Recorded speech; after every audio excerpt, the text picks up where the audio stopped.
لله رب العالمين والعاقبة للمتقين والصلاة والسلام على سيد الأنبياء والمرسلين وعلى آله وأصحابه الطيبين الطاهرين أما بعد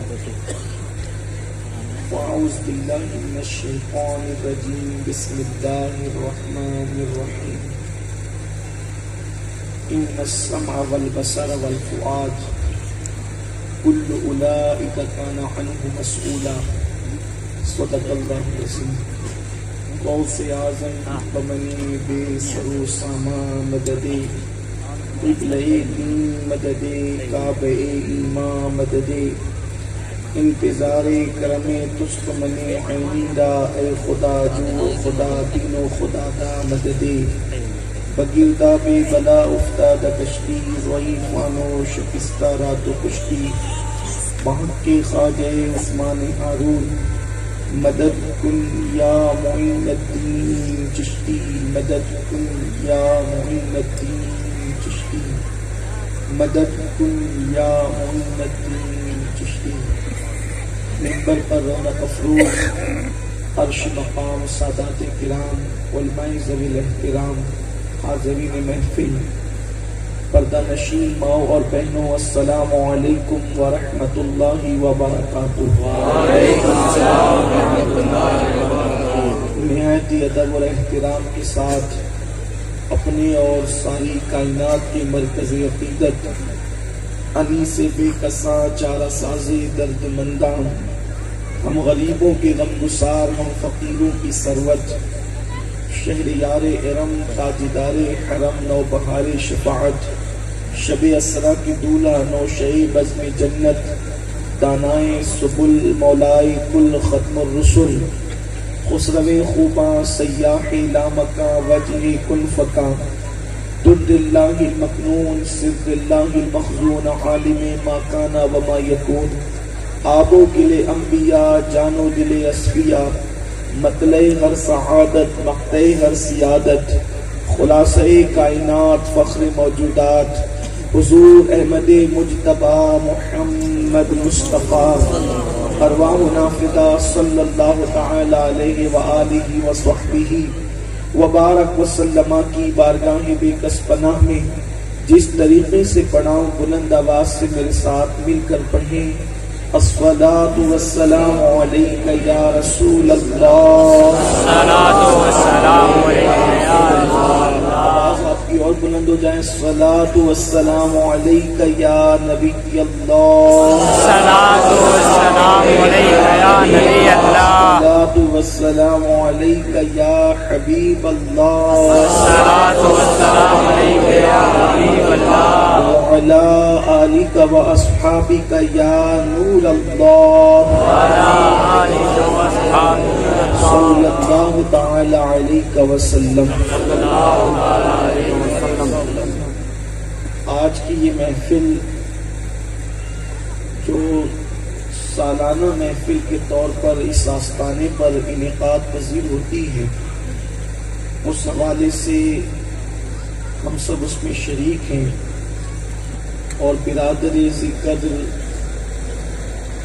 پیر سید تاج بابو صاحب نے مجھے جس عنوان کے متعلق حکم دے کر پابند کیا، میں نے اسی مناسبت سے قرآن مقدس کی ایک آیہ کریمہ کی تلاوت کرنے کا شرف حاصل کیا ہے۔ اللہ پاک کی بارگاہ میں دعا کرتا ہوں کہ میرا اللہ مجھے حق کہنے اور آپ تمامی خواتین و حضرات کو حق سن کر اس پر عمل کرنے اور اسے عام کرنے کی توفیق عطا فرمائے۔ سردی کا موسم ہے، بہت دیر تک کوئی گفتگو کرنا نامناسب سمجھتا ہوں، لیکن جو میرے احباب کھڑے ہوئے ہیں اگر وہ بیٹھ جائیں گے تو ان کو بھی راحت ہوگی، اور بعد میں جو لوگ آ رہے ہیں ان کے لیے بھی راحت کا سامان ہوگا۔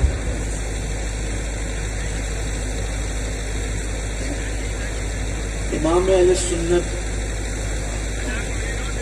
فکر آخرت کو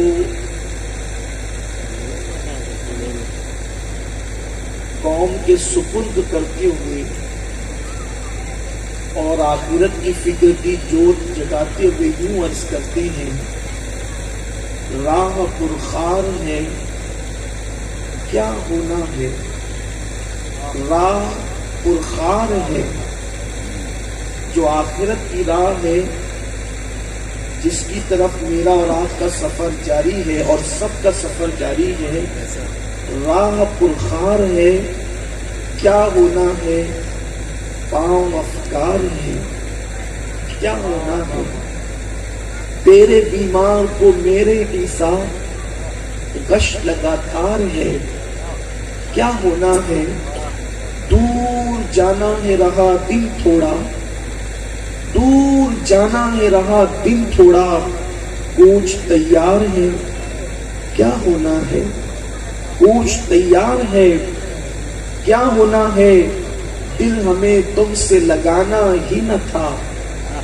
دل ہمیں تم سے لگانا ہی نہ تھا، اب سفر پار ہے کیا ہونا ہے، اب سفر پار ہے کیا ہونا ہے، کل وہاں دید کا دن آج یہاں، کل وہاں دید کا دن آج یہاں، آنکھ بیکار ہے کیا ہونا ہے، آنکھ بیکار ہے کیا ہونا ہے، اور اوروں سے چھپ کے کیے جس کے گناہ، اوروں سے چھپ کے کیے جس کے گناہ، وہ خبردار ہے کیا ہونا ہے، وہ خبردار ہے کیا ہونا ہے، اور کیوں رضا اڑتے ہو ہنستے اٹھو، کیوں رضا اڑتے ہو ہنستے اٹھو، جب وہ غفار ہے، جب وہ غفار ہے، کیوں رضا اڑتے ہو ہنستے اٹھو،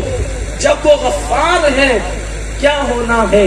میں نے جس آیہ کریمہ کی تلاوت کی ہے، اللہ تبارک و تعالی اپنے بندوں کو آخرت کا ایک تصور عطا فرماتے ہوئے، اللہ کی کتاب فکر آخرت دیتے ہوئے، اور آخرت میں اللہ تبارک و تعالی اپنے بندوں سے کن کن باتوں کے متعلق سوال فرمائے گا اس کا تصور عطا کرتے ہوئے، اس لیے کہ آج ہم حضور اکرم صلی اللہ علیہ وآلہ وسلم کے ظاہری دور سے تقریباً 1400 سال بلکہ 1450 سال دور ہو چکے ہیں، اور حضور اکرم صلی اللہ علیہ وآلہ وسلم سے دور جتنا دور ہوتا جائے گا اتنی غفلت آتی جائے گی، اتنی انسان کے اندر بے باکی آتی جائے گی، اتنا انسان بہترین زمانہ ہے وہ حضور اکرم صلی اللہ علیہ وآلہ وسلم سے کے قدموں سے لگا ہوا زمانہ ہے۔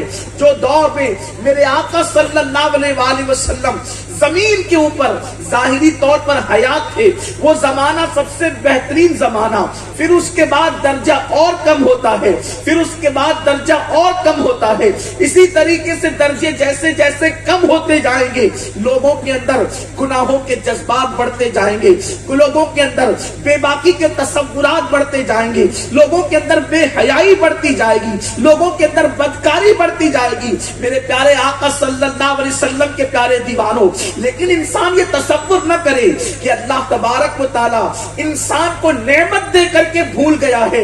اچھی طرح یاد رکھنا، قدرت نے انسان کو جو جو نعمت دی ہے وہ نعمت دے کر قدرت بھول نہیں گئی ہے، میرا اللہ بھولنے سے پاک ہے، اور اللہ کا اعلان ہے اَيَحْسَبُ الْإِنسَانُ أَن يُتْرَكَ سُدًى، کیا انسان یہ تصور کرتا ہے کہ اللہ انسان سے حساب نہیں لے گا؟ انسان سے اس کے اعمال کے بارے میں حساب لیا جائے گا۔ غفلت کی زندگی گزارنے والوں، بے باکی کی زندگی گزارنے والوں، آوارگی کی زندگی گزارنے والوں، اپنی طبیعت کے مطابق زندگی گزارنے والوں، اللہ کے غضب کو دعوت دیتے ہوئے زندگی گزارنے والوں، میرے اللہ کا اعلان ہے اَيَحْسَبُ الْإِنسَانُ أَن يُتْرَكَ سُدًى، کیا انسان یہ تصور کرتا ہے کہ ہم اس سے حساب نہیں لیں گے، حساب لیے بغیر چھوڑ دیں گے؟ نہیں نہیں، انسان سے حساب لیا جائے گا، اور کتنا لیا جائے گا، کہاں تک لیا جائے گا؟ تو قرآن کہتا ہے فَمَن يَعْمَلْ مِثْقَالَ ذَرَّةٍ خَيْرًا يَرَهُ وَمَن يَعْمَلْ مِثْقَالَ ذَرَّةٍ شَرًّا يَرَهُ، ایک ذرے کے برابر نیکی کی ہوگی اللہ اسے بھی دکھائے گا، اور ایک ذرے کے برابر برائی کی ہوگی اللہ اسے بھی دکھائے گا۔ اللہ نے یہ نہیں فرمایا، یرا فرمایا نا، دکھائیں گے تمہاری نیکی تمہیں قیامت کے دن۔ تھوڑا تصور کریں، قیامت کے دن تمہاری نیکی تمہیں دکھائیں گے، اور قیامت کے دن تمہاری بدی بھی تمہیں دکھائیں گے، قیامت کے دن تمہاری برائی بھی تمہیں دکھائیں گے۔ دکھانے کے لیے کہا کہ ہم دکھائیں گے تمہیں کہ تم نے کیا کیا تھا۔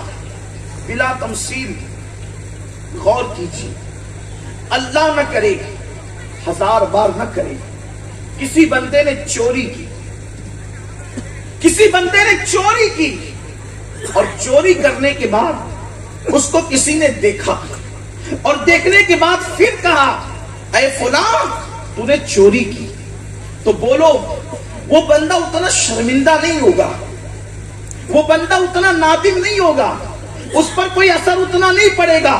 وہ کہہ بھی سکتا ہے آپ کے پاس ثبوت کیا ہے، آپ جھوٹ بول رہے ہیں، آپ کے گواہ جھوٹ بول رہے ہیں، میں نے کوئی چوری نہیں کی ہے، میں چور نہیں ہوں، میں نمازی ہوں، میں نیک بندہ ہوں، میں اچھا انسان ہوں۔ اگر انسان کو اس کے گناہ کے متعلق بولا جائے اتنی شرمندگی نہیں ہوتی، لیکن ایک بندہ ہے وہ چوری کر رہا تھا، چوری کرتے کرتے اس کی ویڈیو بنا لی گئی، اور ویڈیو بنانے کے بعد مجمع عام میں وہ ویڈیو چلا دی گئی، اور کہا دیکھو یہ آپ ہی ہیں، یہ آپ ہی ہیں، تو بتاؤ اس وقت تو اس پر کیا گزرے گی۔ کچھ بولا نہیں جا رہا کہ آپ چور ہیں، کچھ بولا نہیں جا رہا کہ آپ پاپی ہیں، وہ ویڈیو بنائی گئی ہے، اور وہ ویڈیو چل رہی ہے لوگوں کے سامنے، اور کہا جا رہا ہے یہ آپ ہی ہیں۔ اب تھوڑا تصور کرو اس کی ذلت کا عالم کیا ہوگا، اس کی رسوائی کا عالم کیا ہوگا۔ اللہ اکبر۔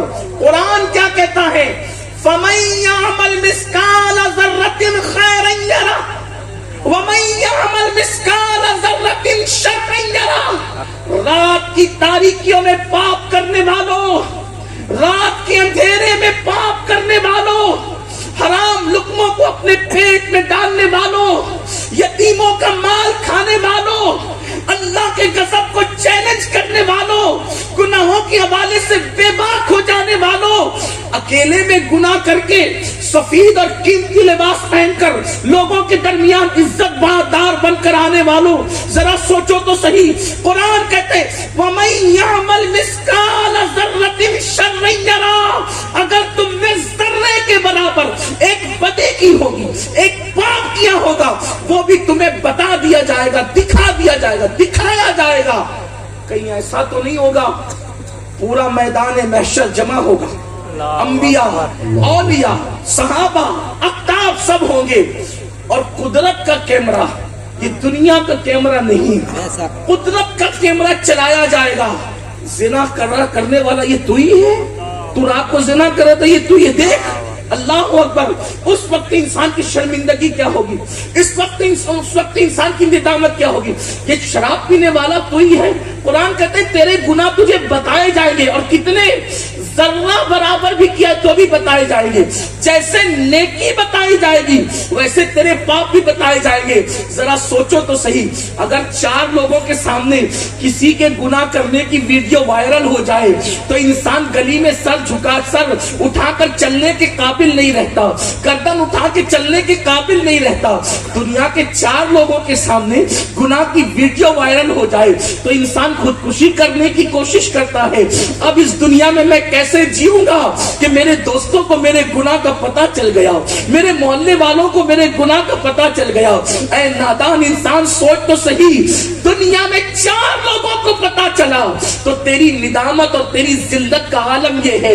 میدان محشر میں تو تیرے گناہوں کی کو گویا کہ قدرت کی اسکرین پر جیسا کہ اس کی شان کے مطابق بنائی ہوئی ہے، جب تیرے گناہ چلائے جائیں گے، 1 گناہ نہیں ہوگا، 2 گناہ نہیں ہوں گے، 10-20 گناہ نہیں ہوں گے، تیری پوری زندگی کا نامہ اعمال ہوگا۔ ہاں، نمازوں کے اوقات میں کیرم کھیلتے بیٹھنا، نمازوں کے اوقات میں تاش کے پتوں کو کھیلتے ہوئے بیٹھنا، نمازوں کے اوقات میں گپ شپ کرتے ہوئے بیٹھنا، کبھی شراب کے اڈوں پہ جا کے شراب پینا، کبھی اپنی بیویوں پہ ظلم کرنا، کبھی کبھی اپنے بچوں پہ ظلم کرنا، کبھی اپنے ماں باپ پہ ظلم کرنا، کتنے گناہوں کا غبار اپنے نامہ اعمال کے دفاتر میں بحیثیت گندگی کی ہم درج کرا چکے ہیں۔ کبھی سوچا میدان محشر وپا ہوگا؟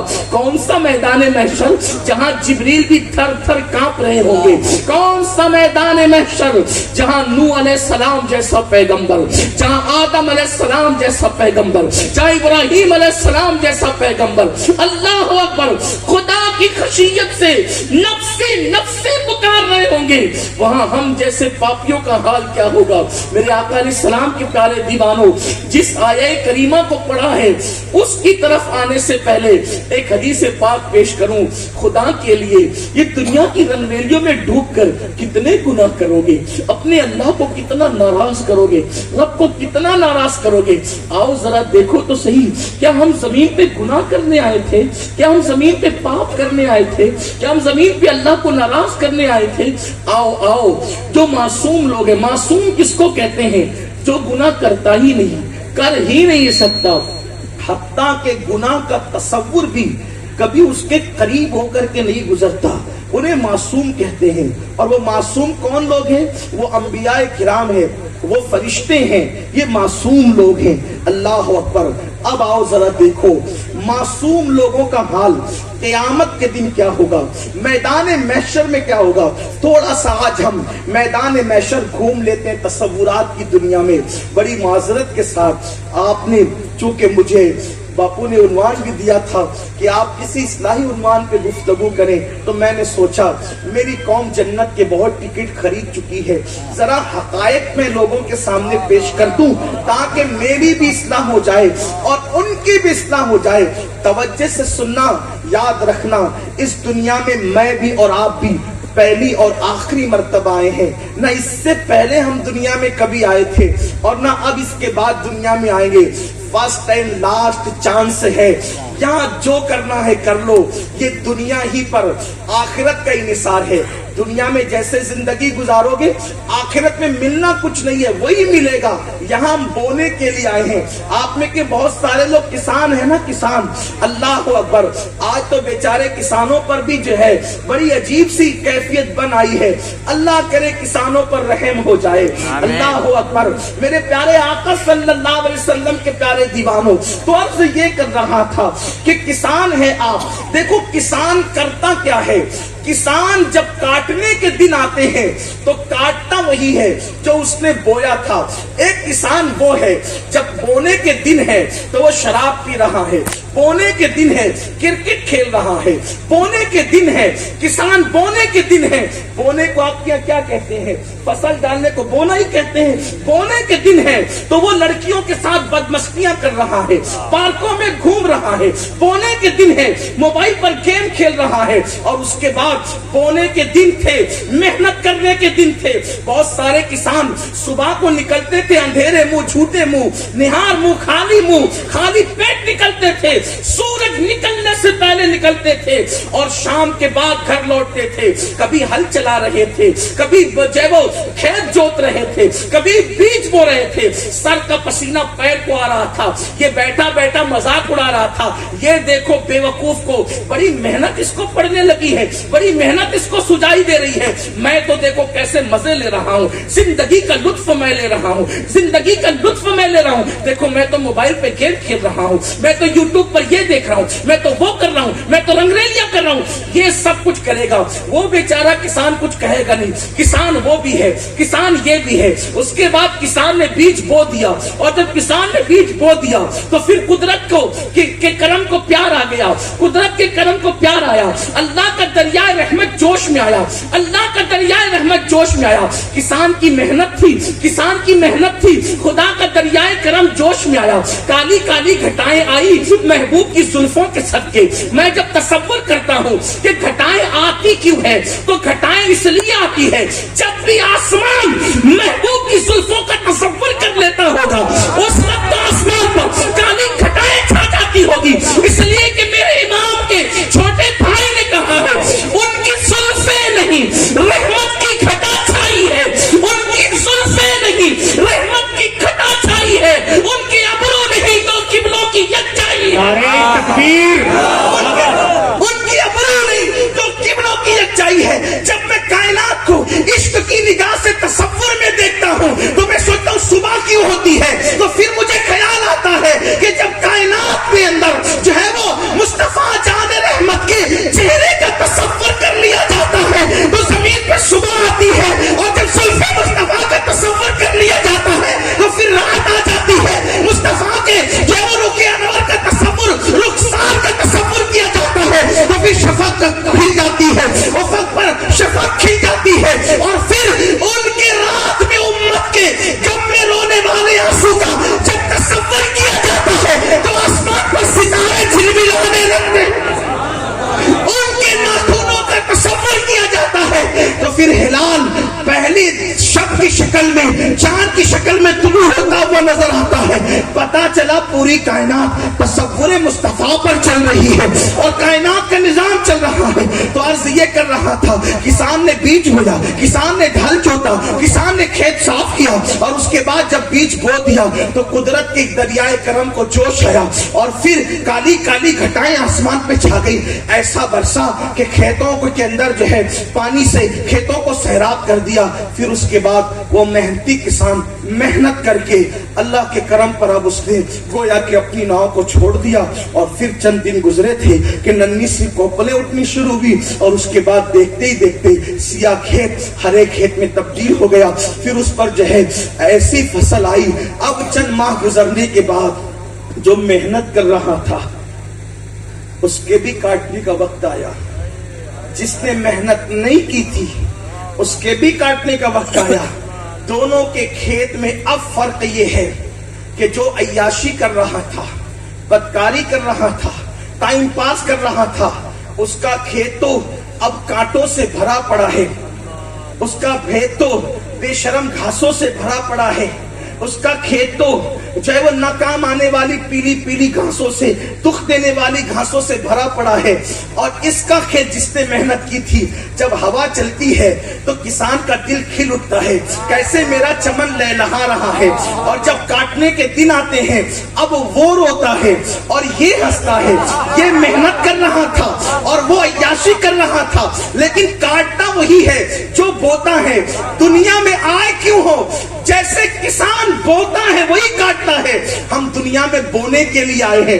اگر محنت کرو گے، کبھی تہجد میں اٹھ کر محنت کرو گے، کبھی فجر میں اٹھ کر محنت کرو گے، ظہر میں کاروبار چھوڑ کر کے محنت کرو گے تو اپنی زندگی کے کھیت میں ہل چلانا ہوگا. پھر کبھی تلاوت قرآن کا بیج بو گے، کبھی درود مصطفیٰ کا بیج بو گے، کبھی اللہ حمد باری تعالیٰ کا بیج بو گے، کبھی اللہ کی تسبیح و تحلیل کا بیج بوگے، کبھی نیکی پرہیزگاری کا بیج بوگے، کبھی کسی نابینا کو راستہ پاک کرا کر کے جو ہے وہ اللہ اکبر کسی کی مدد اور خلق خدا کی خدمت کا بیج بوگے، کبھی کسی غریب کی شادی کرا کے گویا کہ حجی اکبر سے بڑا ثواب پانے کا بیج بوگے، کبھی کسی بھوکے کو اپنے حصے کا کھانا کھلا کر کے اللہ اکبر صلہ رحمی کا بیج بوگے.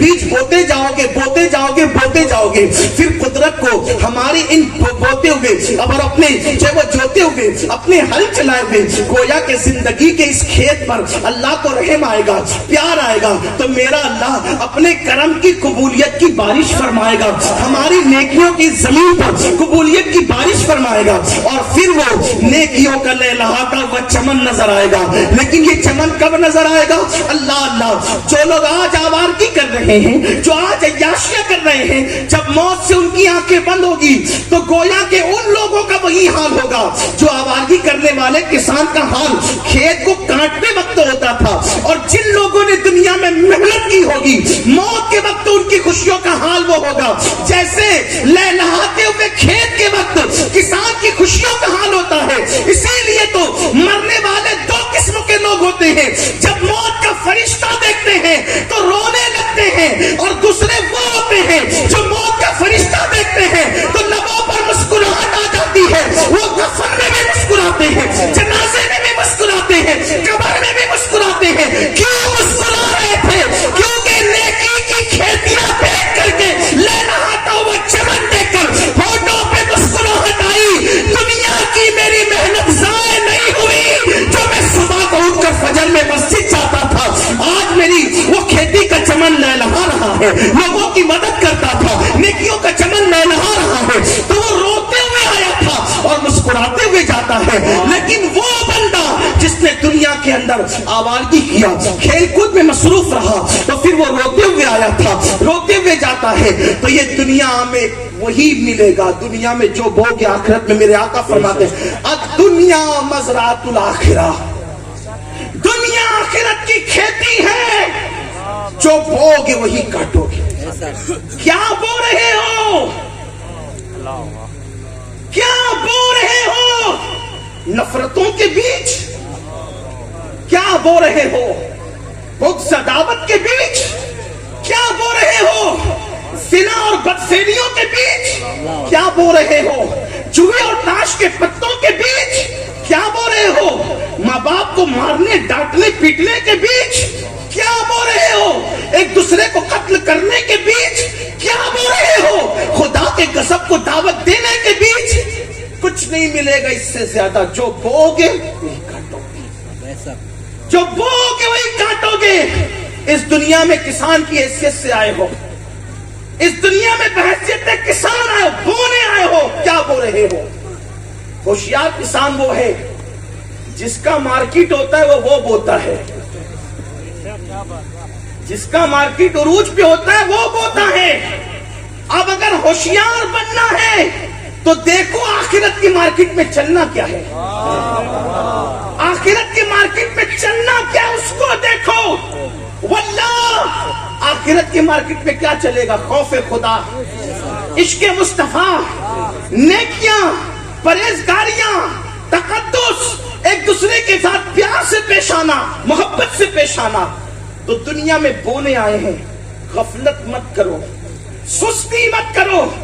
یہ بونے کے بعد جب کاٹنے کے لیے جائیں گے میدان محشر میں, تب محشر کا حال کیا ہوگا؟ وہی جو روایت پیش کرنے چلا تھا اس کی طرف آتے ہیں. مجھے سردی کا بڑا خیال ہے آپ کے حوالے سے, اس لیے میں جلدی سے چلوں گا اور تیزی سے گفتگو بھی ختم کرنے کی کوشش کروں گا. کیا حال تھا, کیا حال ہوگا, بلکہ اللہ کے رسول علیہ السلام کا فرمان ہے, میرے غیب دا نبی کا فرمان. میری مائیں اور بہنیں بھی یہاں موجود ہیں تو ان کی بھی توجہ چاہیے, اور ان سے بھی چاہتا ہوں کہ غور سے سنیں, کیونکہ عورتوں کو بھی کپڑوں کا شوق رہ گیا, زیور کا شوق رہ گیا, دنیا کی عیش پرستی کا شوق رہ گیا. ان کے دل میں بھی اب وہ سیدہ فاطمہ والی فکر نہ رہی, اما عائشہ والی فکر نہ رہی. ہاں, میں نے کل بھی لوگوں سے کہا تھا کہ ہمارے یہاں کبھی لوگ دیکھ رہے تھے کہ حسین پیدا ہو رہے ہیں, حسن پیدا ہو رہے ہیں, زین العابدین پیدا ہو رہے ہیں, محمد باقر پیدا ہو رہے ہیں, جعفر صادق پیدا ہو رہے ہیں, موسیٰ کاظم پیدا ہو رہے ہیں, علی رضا پیدا ہو رہے ہیں, تقی پیدا ہو رہے ہیں, نقی پیدا ہو رہے ہیں, حسن عسکری پیدا ہو رہے ہیں, غوث العظم دستگیر پیدا ہو رہے ہیں, غریب نواز پیدا ہو رہے ہیں, محبوب الہی پیدا ہو رہے ہیں, فرید الدین گنج شکر پیدا ہو رہے ہیں, صابر کلیر پیدا ہو رہے ہیں, اللہ اکبر علاؤلک پنڈوی پیدا ہو رہے ہیں, مخدوم اشرف جہانگیر سمنانی پیدا ہو رہے ہیں, حاجی پیر پیدا ہو رہے ہیں. یہ بڑے بڑے لوگ پیدا ہو رہے ہیں جو دنیا میں انقلاب پیدا کر رہے ہیں. اسلام دشمنوں نے غور کیا یہ پیدا کیوں ہو رہے ہیں, تو وہ پہنچے نتیجے پر, اس نتیجے پر پہنچے کہ کمپنی میں مال اس کا اچھا نکلتا ہے جس کی ڈائی اچھی ہوتی ہے, جس کی ڈائی اچھی ہو اس کا مال بھی اچھا ہوتا ہے. تو کہا کہ اگر کمپنی کا مال مارکیٹ میں اپنی دھاپ بٹھا چکا ہے تو مٹیریل سے نہیں گھبرانا, گھبراہٹ ہے ڈائی سے. ڈائی بگاڑ دو, ڈائی خراب کرو. ڈائی کون ہے؟ اس لیے کہ باپ کا کام مٹیریل فراہم کرنا اور ماں کا کام ڈائی کی حیثیت. جس کمپنی میں ڈائی اچھی ہوتی ہے اس میں مٹیریل کیسا ہی ہو تو پھر مال اسی کی ڈائی کے مطابق ڈھل کے نکلتا ہے بلا تمثیل. اگر ماں ام الخیر جیسی ڈائی ہو تو عبدالقادر جیلانی جیسا جو ہے وہ ہورے کے مٹیریل نکلتا ہے اور مال نکلتا ہے جس کی ایک پکار سے پوری دنیا میں انقلاب پیدا ہو جاتا ہے. ارے تکبیر. غریب نواز کافروں کو ایمان کی دولت نصیب ہوتی ہے، لیکن غریب نواز کی پیدائش کے لیے ام الخیر جیسی ماں چاہیے. تو لوگوں نے پلان بنایا ماں بگاڑ دو، ماں بگاڑ دو. ماں جب ماں بگڑے گی تو ان کے یہاں چور اچکے ڈاکو پیدا ہوں گے. عبد القادر جیلانی کبھی پیدا نہ ہو سکیں گے، معین الدین اجمیری کبھی پیدا نہ ہو سکیں گے، فرید الدین گنج شکر کبھی پیدا نہ ہو سکیں گے، نظام الدین محبوب الہی کبھی پیدا نہ ہو سکیں گے. مردود الہی پیدا ہوں گے، محبوب الہی کبھی پیدا نہیں ہوں گے. ماں بگاڑ دو. اور انہوں نے ماں بگاڑ دیا. اور ماں بگاڑنے کے لیے انہوں نے کیا کیا؟ سیریل بنائے، فلمیں بنائی، پکچر بنائے، چھوٹی چھوٹی آستین کے کپڑے. آج ہم اپنی چھوٹی بچیوں کو چھوٹی آستین کے کپڑے، پتلے کپڑے، پینٹ شرٹ پہناتے ہیں. بچی تو ہے، اب بچی تو ہے. یہ چھوٹے کپڑے بچیوں کے کیوں بنائے گئے پتہ ہے؟ یہ انگریزوں نے بنائے، اسلام دشمن عناصر نے. جب مارکیٹ میں بڑی عورتوں کے کپڑے پتلے اور چھوٹی آستین کے آئے اور پینٹ شرٹ آئے، مسلمان عورتوں نے نہیں خریدا. کیوں؟ اس لیے نہیں خریدا کہ انہوں نے بچپنے سے کبھی اس کو نہیں پہنا تھا. بچپنے سے نہیں پہنا تھا تو فکر تھی، بچپنے میں نہیں پہنا تو ابھی کیا پہنیں گے. تو چونکہ اسلام دشمن عناصر دور تک کا پلان بناتے ہیں، دیر تک کا پلان. آپ کو ہمیں کیا، ہمیں تو 4 دن کی بھی کبھی پلان ہمارے پاس نہیں ہے. ہاں یہی تو اپنا حال ہے نا. قوت فکر عمل پہلے فنا ہوتی ہے، پھر کسی قوم کی شوکت کو زوال آتا. قوموں کو زوال یوں نہیں آتا. جس قوم کو کھانے پینے اور سونے کے علاوہ تیسرا کام سجائی نہیں دیتا، وہ قوم کیا پلان کرے گی؟ جن کے پاس اپنے بچوں کے مستقبل کے لیے کوئی پلان نہ ہو. کسی نے لا کے کھڑا کیا میرا بچہ 10ویں پڑھ رہا ہے، آگے کیا پڑھائیں گے؟ آپ دعا کر دو حضرت. کوئی پلان نہیں، کوئی آپ دعا کر دو. یہ زنانہ دعاؤں کی تمنائیں تمہیں لے ڈوبے گی. آپ دعا کر دو، سب کام دعا سے ہوتے ہیں. واللہ کسی کی دعا مصطفیٰ جان رحمت کی دعا کی حیثیت اختیار نہیں کر سکتی. مصطفیٰ جان رحمت خود دعا کرنے والے بھی تھے، جانے دعا بھی تھے، شان دعا بھی تھے. بلکہ یوں کہوں ہماری دعائیں باب اجابت الہی کو ڈھونڈتی ہے، اور باب اجابت الہی مصطفیٰ جان رحمت کی دعا کو ڈھونڈتا ہے. کہتے میرے امام کہتے عنایت کا جوڑا، اجابت کا صحرا، دلہن بن کے نکلی دعائیں محمد. اجابت نے جھک کر گلے سے لگایا بڑی ناز سے جب دعائیں محمد. جس کی دعا کو جھک کر اجابت گلے سے لگا، جھک کر، یہ ذرا جھک کر کا انداز بھی تو کہیں ملاحظہ کیا. جس کی دعاؤں کے لیے اجابت جھک جائے وہ ہے مصطفیٰ جان رحمت کی دعا، وہ ہے میرے نبی کی دعا. لیکن حضور نے ہر کام دعا سے نہیں کیا، اور بتا دیا کہ سب کام دعا سے نہیں ہوتے. کسی کام کے لیے امیر حمزہ کا کلیجہ بھی چبوارا ہے، کسی کام کے لیے خالد ابن ولید کو خطرات میں اتارنا پڑتا ہے، کسی کام کے لیے اللہ اکبر مصعب ابن عمیر کو بے گور و کفن دفن کرنا پڑتا ہے، کسی کام کے لیے خود کے دندان بھی شہید کروانے پڑتے ہیں، کسی کام کے لیے وطن کو چھوڑنا بھی پڑتا ہے. سب دعا سے نہیں ہوتے. جب نبی سب دعا سے نہیں کرتے اور تم سب دعا سے کرنے لگے ہو. خود فریبی کا شکار مت ہو. اور میرے جیسے کچھ پیر لوگ جو آ جاتے ہیں نا، جنہیں کچھ آئے نہ جائے، علیف کا بھالا نہیں ہے، وہ کہتے ہیں کہ ارے جا میں نے تیرے سر پہ ہاتھ رکھ دیا سب ہو جائے. یہ سر پہ ہاتھ رکھنے سے سب نہیں ہوتا. ہاں برا لگے تو معاف کر دینا، ورنہ حضور کا ہاتھ ید اللہ تھا. حضور کا ہاتھ ید اللہ، اللہ کا ہاتھ تھا وہ. لیکن حضور نے یہ نہیں کہا میں نے سر پہ رکھ دیا سب ہو جائے گا، نہیں، بلکہ کہا جو ہاتھ سر پہ رکھنے سے ہوتا ہے وہ ہاتھ سر پہ رکھنے سے ہوگا، اور جو میدان عمل میں جانے سے ہوتا ہے وہ میدان عمل میں جانے سے. ورنہ واللہ میرے نبی کا ہاتھ اس قابل تھا، سر پہ ہاتھ رکھ دیا تو سب مل جاتا. لیکن حضور صرف معجزہ دکھانے نہیں آئے تھے، حقائق کے ساتھ ہمیں زندگی کا شعور دینے آئے تھے.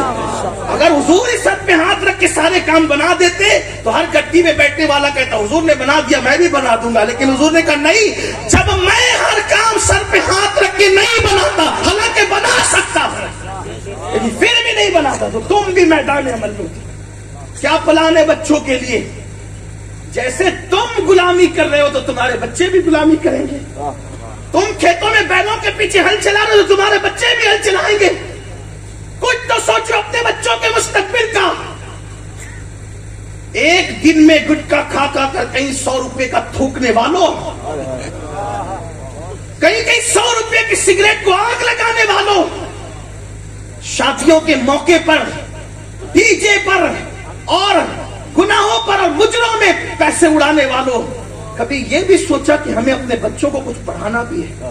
اتنی بڑی زمین، کچھ کی زمین، اتنا عظیم ساحل سمندر کہ پورے انڈیا میں کوئی اس کا مقابل نہیں ہے. وہاں کے بسنے والے مسلمانوں کی اکثریت جاہل ہو، کتنا بڑا افسوس ہے. اپنے بچوں کو تعلیم کی طرف بلاؤ اور خود تعلیم کی طرف پڑھو لکھو، ورنہ میں پیشن گوئی نہیں کر رہا ہوں، یہ بزرگوں کے تجربات. اگر اپنی اولاد کو نہیں پڑھاؤ گے تو تمہارے بچے ٹوائلٹ صاف کرنے کے کام کے بھی نہیں رہ جائیں. اللہ اکبر. ہاں، اس لیے تھوڑا کھاؤ. سال میں 4 لباس پہننے کی نئے پہننے کی بجائے ایک ہی پہنو. اپنے بچوں کو اعلیٰ ایجوکیشن عہد کرو. آج صرف ہمارے یہاں مدرسے میں پڑھانا عبادت نہیں ہے. جہاں مدرسے میں پڑھانا عبادت ہے، اس سوچ کے ساتھ کہ میرا بچہ قوم کو اوپر لے جائے، کالج اور یونیورسٹی میں پڑھانے والے باپ کو بھی اللہ عبادت کا ثواب عطا فرمائے.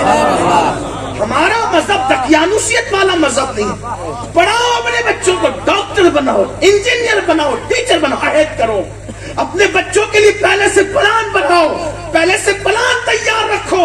اس لیے کہ دنیا کی وہ قومیں آگے بڑھتی ہے جن کے پاس پلان ہوتا ہے، جن کے پاس منصوبہ ہوتا ہے. کوئی منصوبہ نہیں، دن بھر کام پہ رہیں گے اور شام کو آ کے موبائل لے کر بیٹھ جائیں گے. یہ موبائل کا کھلونا کب تک کھیلتے رہو گے؟ مت کھیلو یہ موبائل کا کھلونا. موبائل کو ضرورت کے مطابق استعمال کرو. یہ کھلونا نہیں، یہ ضرورت ہے. اور ضرورت کو دیکھو، ضرورت کو ضرورت کے طور پہ استعمال کرنا چاہیے. ہمارے یہاں کھانا بھی کھلونا نہیں ہے، ہمارے یہاں کھانا بھی ضرورت ہے. ہمارے یہاں کھانا، اسی لیے ہم کھانے کو ٹائم پر کھاتے ہیں، اور جو بے ٹائم کھاتا ہے پھر وہ بیماری پڑتا ہے.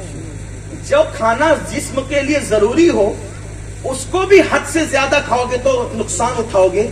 تو جو موبائل نہ جسم کے لیے ضروری، نہ روح کے لیے ضروری، نہ دماغ کے لیے ضروری، نہ سوچ کے لیے ضروری، اس میں اتنا ڈوب کے نکلو.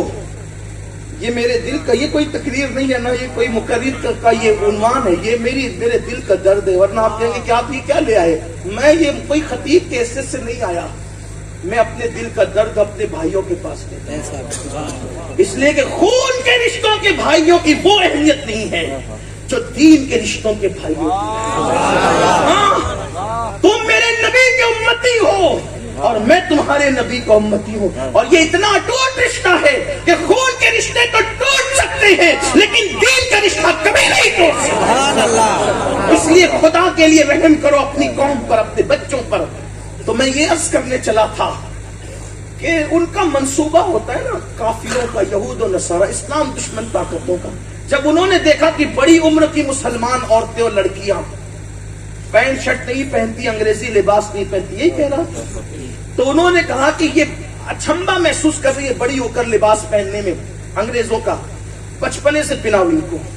پھر چھوٹے چھوٹے بچوں کے لباس آئے. ہم نے سوچا یار چلو بچی تو ہے نا میری بیٹی، پناؤ اس کو پینٹ شرٹ، پناؤ اس کو جینس ٹی شرٹ. بچی کب بڑی ہوگی باپ کو احساس بھی نہیں ہوتا، ماں کو احساس بھی نہیں ہوتے بچے کب بڑے ہوتے ہیں.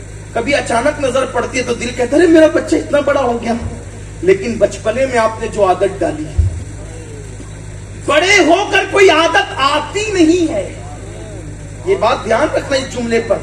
بڑے ہو کر کوئی عادت آتی نہیں ہے. جو بچپنے میں آ جاتی ہے وہ اس میں امپروو ہوتی ہے، وہ اس میں ایڈ نہیں ہوتی، بلکہ جو اندر تھی وہ گویا کہ اگر چنگاری تھی تو شعلہ بن جاتی ہے.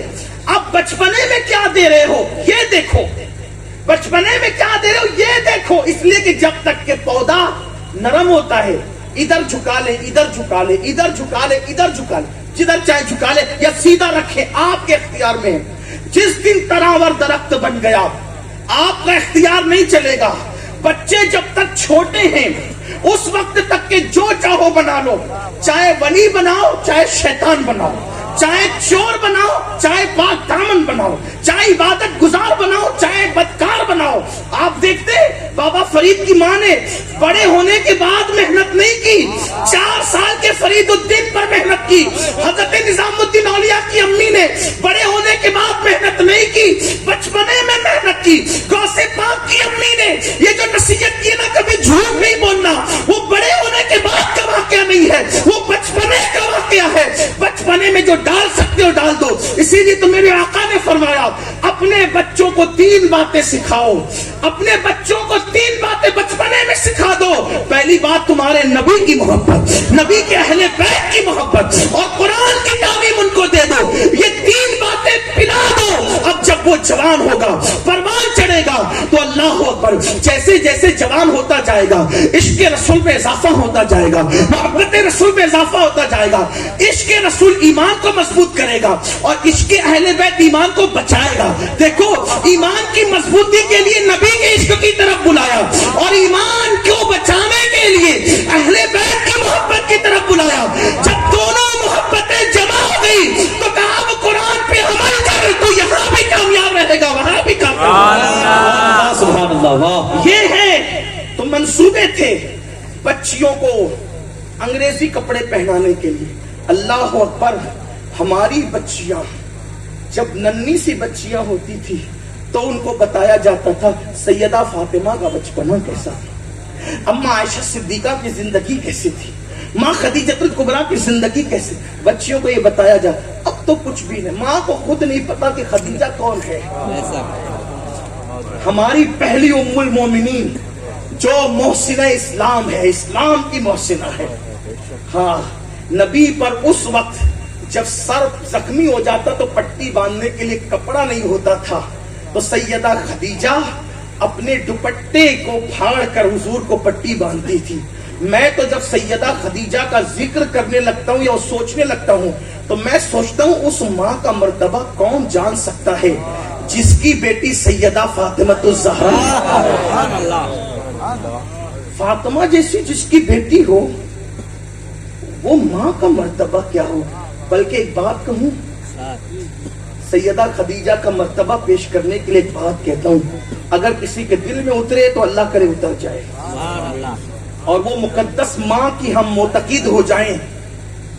دیکھو فاطمہ وہ ہے نا، فاطمہ وہ ہے جو پلسرات سے گزرے تو عرش سے ندا آئے نبی کی بیٹی فاطمہ پلسرات سے گزر رہی ہے۔ محشر والوں اپنی نظریں جھکا لو، بار بار سنائیں، تکرار کے طور پر نہیں، اصل عنوان کی طرف آنے کے لیے تمہید کے طور پر۔ جس کے لیے محشر والوں کی گردن جھکے گی وہ کون ہے؟ سیدہ فاطمہ۔ نبی جس کے لیے اٹھ کر کھڑے ہوتے ہیں وہ کون ہے؟ سیدہ فاطمہ۔ فدا کی امی و ابی یا فاطمہ جس کے لیے کہتے وہ کون ہے؟ سیدہ فاطمہ۔ بدا تو منی جس کے لیے کہتے وہ کون ہے؟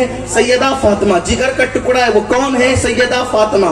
جنت میں سب سے پہلے جانے والی ایسی خاتون جو سواری پہ بیٹھ کر جنت میں جائے گی، جس کی نکیل حضرت مریم کے، جس کی سواری کی نکیل مریم کبریٰ کے ہاتھ میں ہوگی، وہ کون ہے؟ سیدہ فاطمہ۔ اللہ اکبر۔ اب اندازہ کریں، سیدہ فاطمہ وہ ہے کہ جس کے قدموں کے نیچے، جس کے قدموں کے نیچے، جس کے قدموں کے نیچے، توجہ، جس کے قدموں کے نیچے نوجوانان جنت کے سردار کی جنت ہو، سرداران جنت کی جنت، سرداران جنت کی جنت جس کے قدموں میں ہو اسے فاطمہ کہتے ہیں، اور فاطمہ کی جنت جس کے قدموں میں ہو اسے خدیجہ الکبریٰ کہتے ہیں۔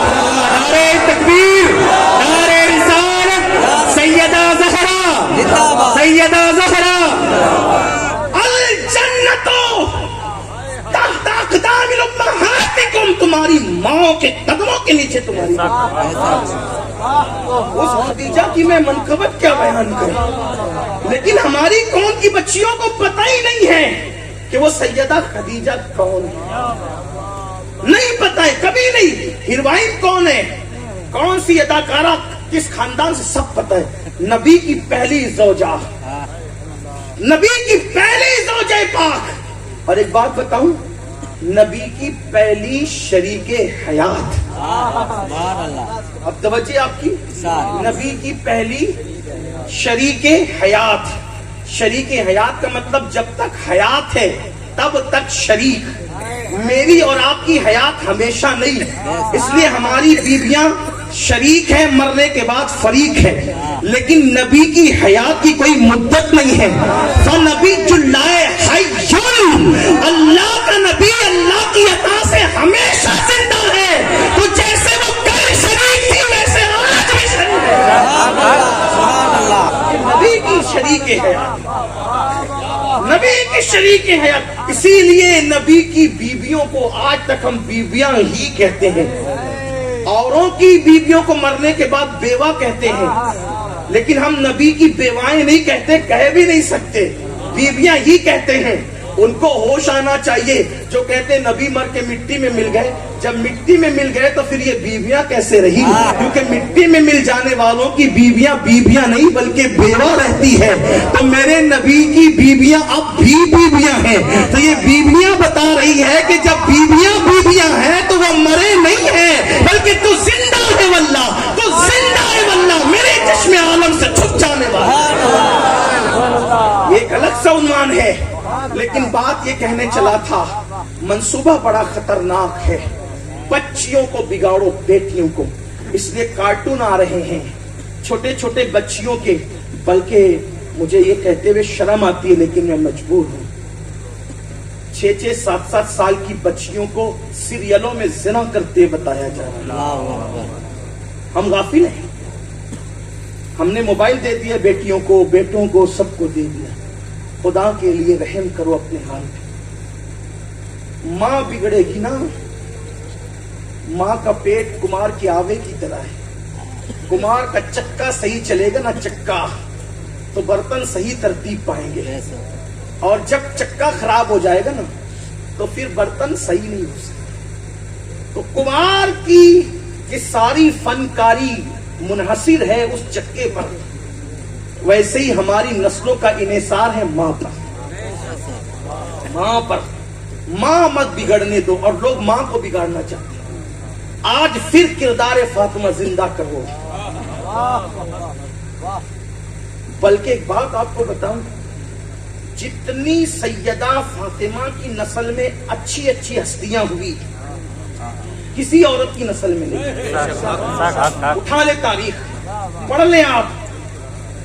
جنتی جوانوں کے سردار 2 ہیں, ایک امام حسن, ایک امام حسین, دونوں فاطمۃ الزہرا کے بیٹے. ائمہ اہل بیت, ائمہ اہل بیت, ان کے بعد اگر آپ گنیں تو 9 ہیں, اور وہ سب 9 کے 9 سیدہ فاطمہ کے بیٹے. غوثیت کبریٰ پر فائز, جس کے ہاتھ سے قیامت تک ولایت بٹے گی, وہ شیخ عبد القادر جیلانی, وہ بھی سیدہ فاطمہ کے بیٹے. ہند کے کفرستان میں ایمان کا نور پھیلانے والا سیدہ فاطمہ کا بیٹا. اجڑی ہوئی دلی کو پھر سے دلہن بنانے والا نظام الدین سیدہ فاطمہ کا بیٹا.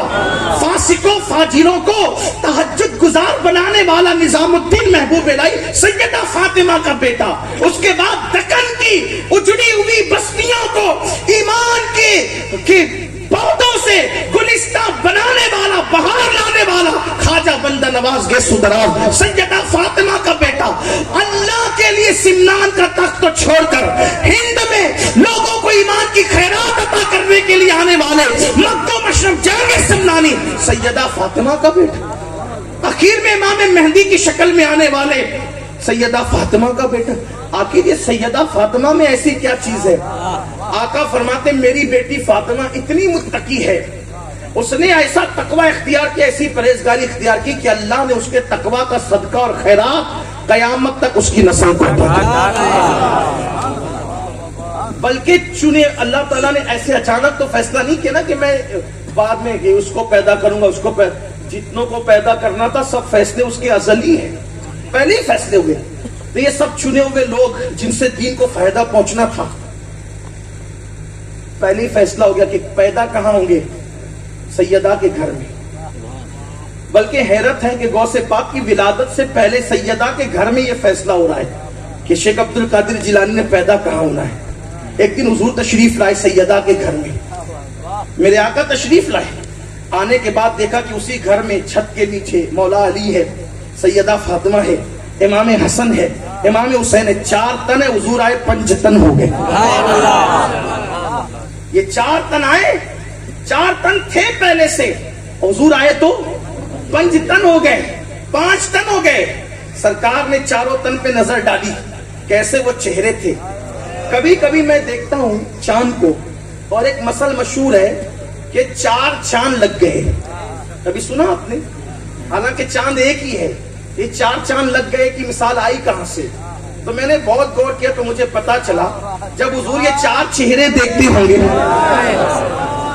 یہ 4 چہرے, سیدہ کا چہرہ, علی پاک کا چہرہ, حسن پاک کا چہرہ, حسین پاک کا چہرہ, تو 4 چاند کے سوا یہ اور 4 چاند کون ہو سکتے؟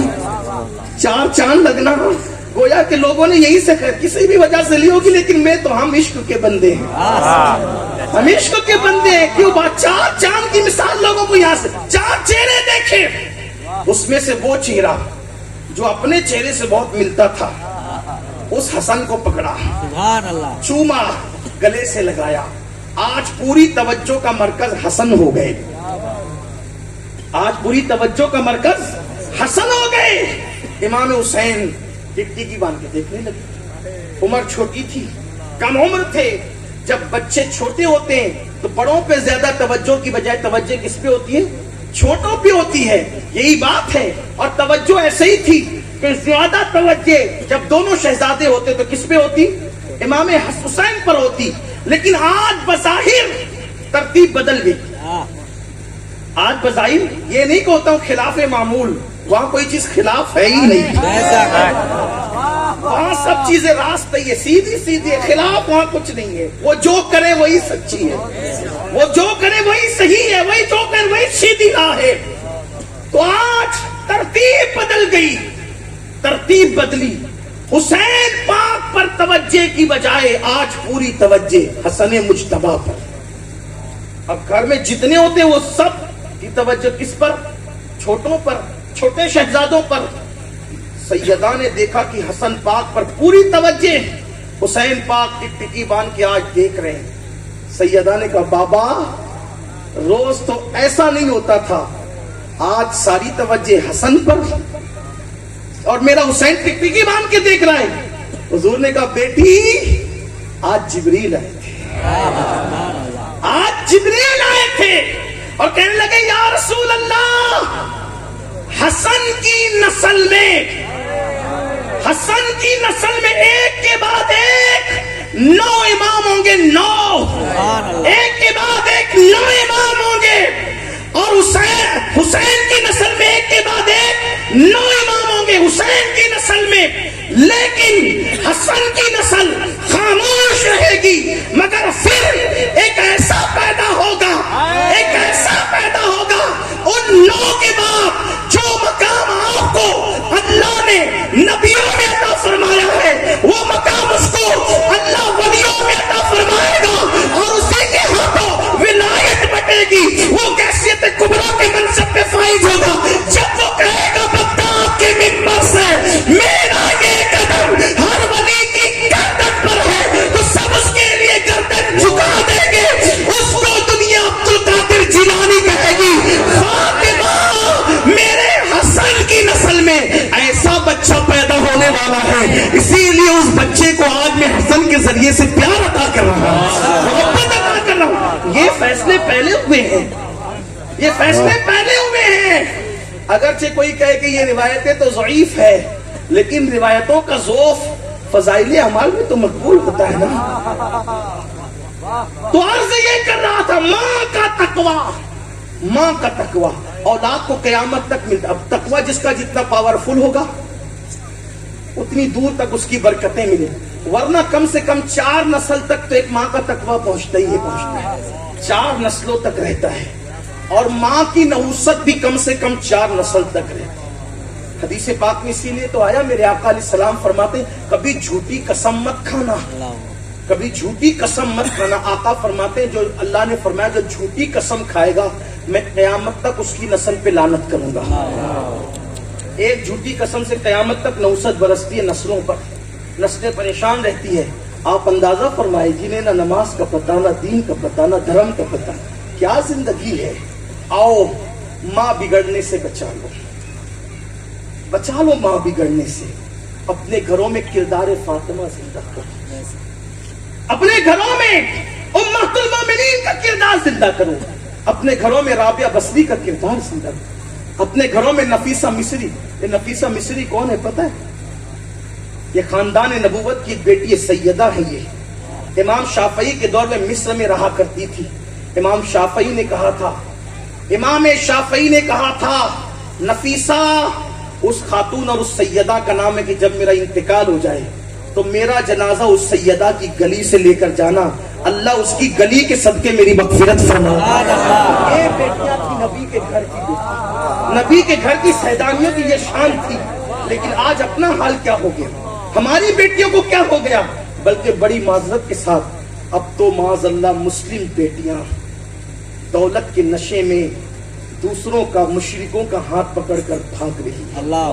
قصور اس میں بیٹیوں کا بعد میں ہے، پہلے قصور ماں باپ۔ ہم نے اپنی بیٹی کو وہ شعور نہیں دیا، وہ فکر نہیں دیا، وہ تصور نہیں دیا، وہ خیال نہیں دیا۔ ورنہ اپنی بیٹیاں وہ تھی میرے عزیز بھائیوں کہ بیٹیاں مر جانا پسند کرتی تھی فاقوں سے، لیکن کبھی کسی اجنبی مرد کی آنکھ میں آنکھ ملانا گوارا نہیں کرتی تھی۔ کس کس چیز کا رونا روئیں؟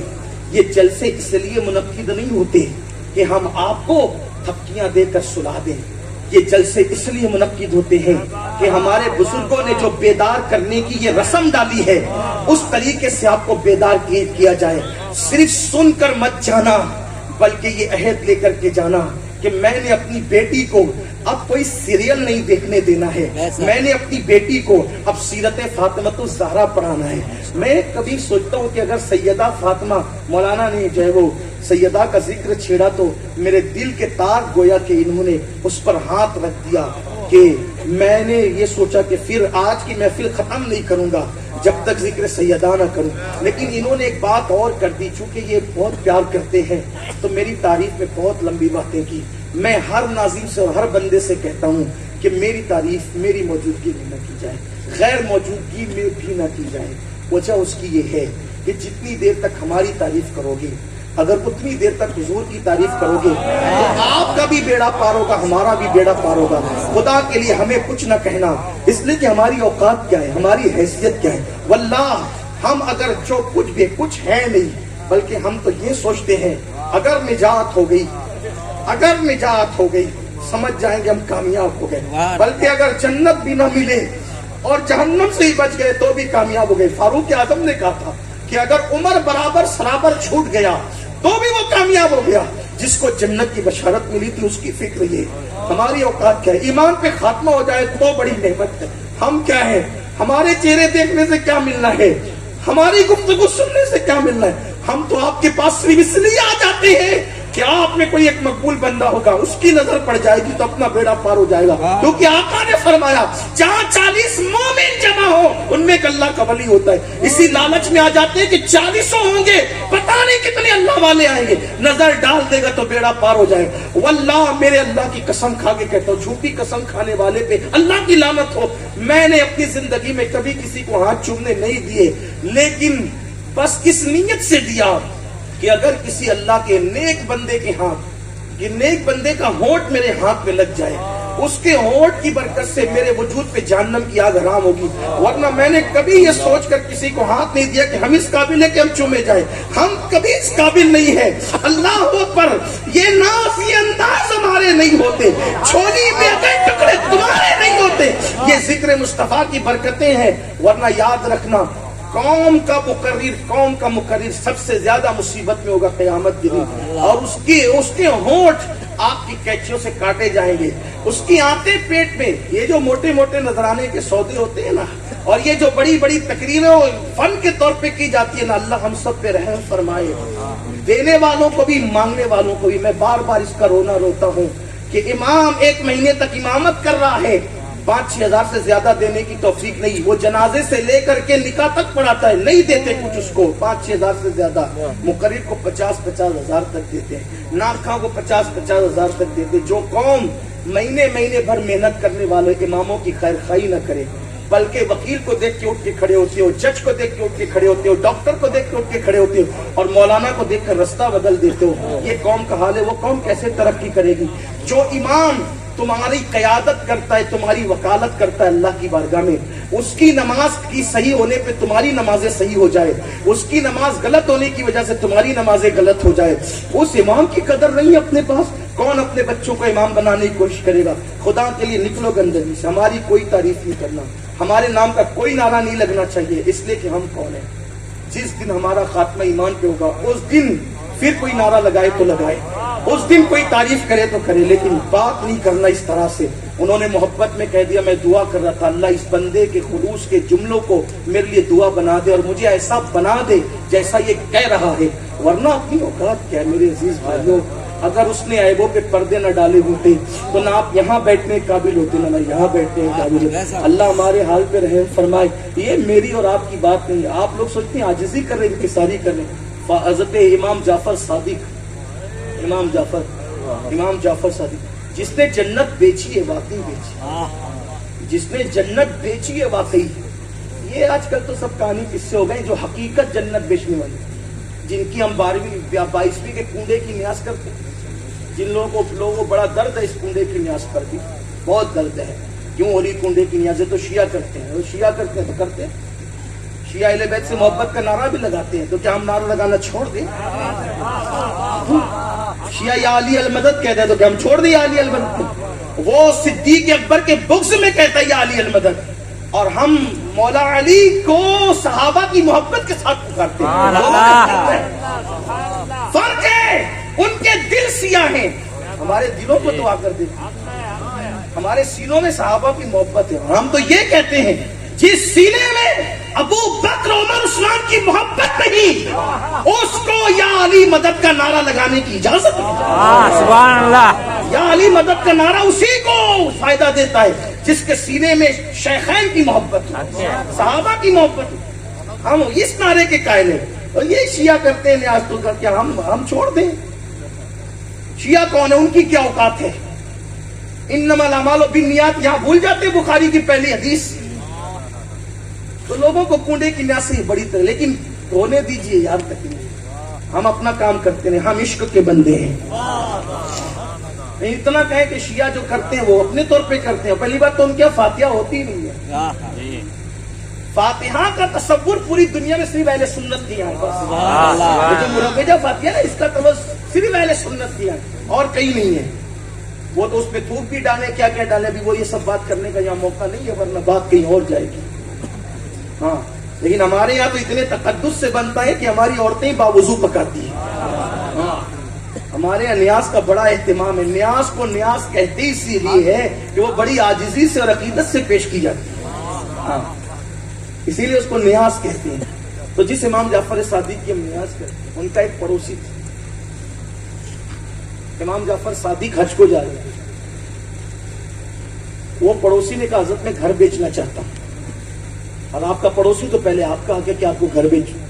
امام نے فرمایا کتنے بیچو گے؟ کہا اتنے میں. کہا دیکھ اتنے میرے پاس پیسے نہیں ہے، ایک کام کر، میرا نانا مالک جنت ہے، تو مجھے گھر بیچ دے، میں تجھے اس کے بدلے میں جنت میں محل لکھ کر کے دیتا ہوں. اس نے کہا ٹھیک ہے. اب لوگ بھی اس وقت کے بڑے معتقد تھے، لیکن آج کوئی سید صاحب ایسا نہیں کرنا، برائے مہربانی نہیں کرنا، اس کا مس یوز نہیں کرنا. خدا کے لیے قوم بہت بھولی ہے. ہاں سادات میرے بھائی لوگ ہیں، اس لیے میں ان کو کہنے کا حق رکھتا ہوں. حالانکہ یہ ایسا نہیں کریں گے یار. ہر زمانے میں سید کی پہچان دینے والی رہی ہے، لینے والے تو اور لوگ ہیں. دیا ہے، ہر دور میں دیا ہے. کسی دور میں سر دیا، کسی دور میں کلیجہ دیا، کسی دور میں علی اصغر دیا، کسی دور میں علی اکبر دیا. بس دینا ہی دینا ہے. یہ دینے والی قوم، دینے والے، یہ مانگنے والے لوگ. لیکن اس وقت وہ سیدنا امام جعفر صادق کچھ اختیار بتا رہے تھے، کیونکہ وہ دور ہی ایسا تھا. وہ دور جو تھا نا، اصل میں سادات کے دشمنوں کا وہ بادشاہوں کا دور تھا، تو کچھ وہاں جب وہ ایسا ہوتا ہے تو کچھ بتانا پڑتا ہے۔ تو آپ نے فرمایا کہ میں جنت لکھ دیتا ہوں۔ وہ سچا معتقد تھا، اس نے لکھ دیا، وہ یا رجسٹری کرا دی، اور آپ نے پیچھے لکھ دیا اس نے گھر دیا، میں اپنے نانا کی جنت سے اس کو جنت میں محل دیتا ہوں۔ وہ کتنا عاشق تھا اور معتقد تھا، اس نے کہا کہ جب میں مر جاؤں تو میرے کفن میں یہ رکھ دینا۔ رکھ دیا گیا،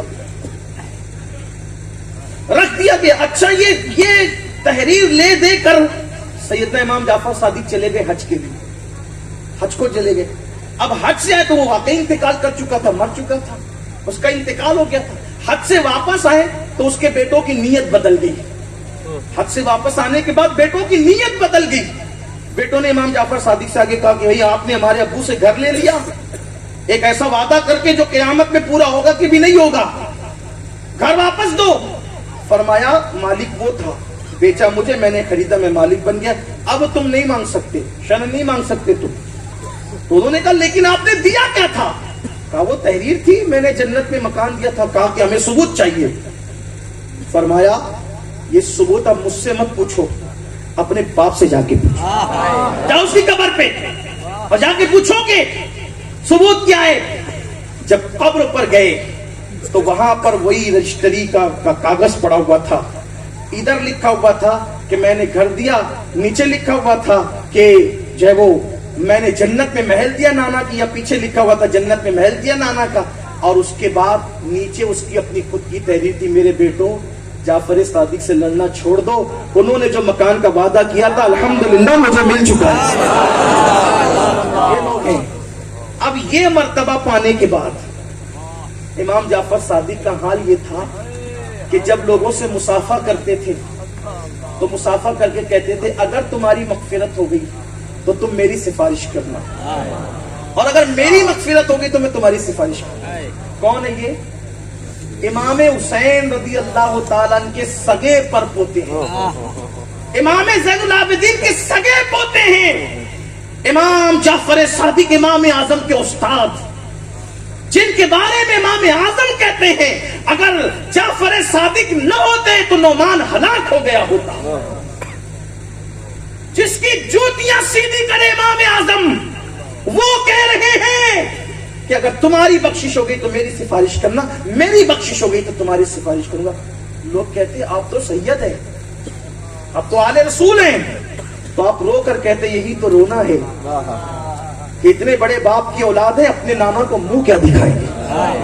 حالانکہ ان کے دور میں ان سے بڑا متقی، جب نبی کے شہزادوں کو اتنا خوف تھا، اتنی خشیت تھی، آج ہم کتنے بے باک ہو گئے، کچھ کرنے کے لیے تیار نہیں۔ اور ہم کہتے ہیں ہم نے ایک بار سبحان اللہ کہہ دیا ہمیں جنت نہیں ملے گی تو جنت کسے ملے گی؟ جنہوں نے پوری رات بھر عبادت کی وہ اتنے مغرور نہیں تھے جتنے مغرور ہم ہو گئے، جتنا تکبر اپنے میں آ گیا ہے۔ اس لیے خیال کرنا اس بات کا، جن کے رتبے ہیں سوا ان کو سوا مشکل ہے۔ بات دور سے دور چلی گئی، آتے اپنے عنوان کی طرف۔ تو میرے آقا علیہ السلام کے پیارے دیوانوں، میدان محشر کی سیر کرانے کی بات چل رہی تھی کہ آئیے میدان محشر کی سیر کر لیتے ہیں۔ بات دور نکلی، اب بات شارٹ ہی کر لیتے ہیں۔ جو عنوان لے کے چلا تھا اب شاید وہ پورا نہیں ہوگا، اختصار سے اسی کو ختم کر دیتے ہیں۔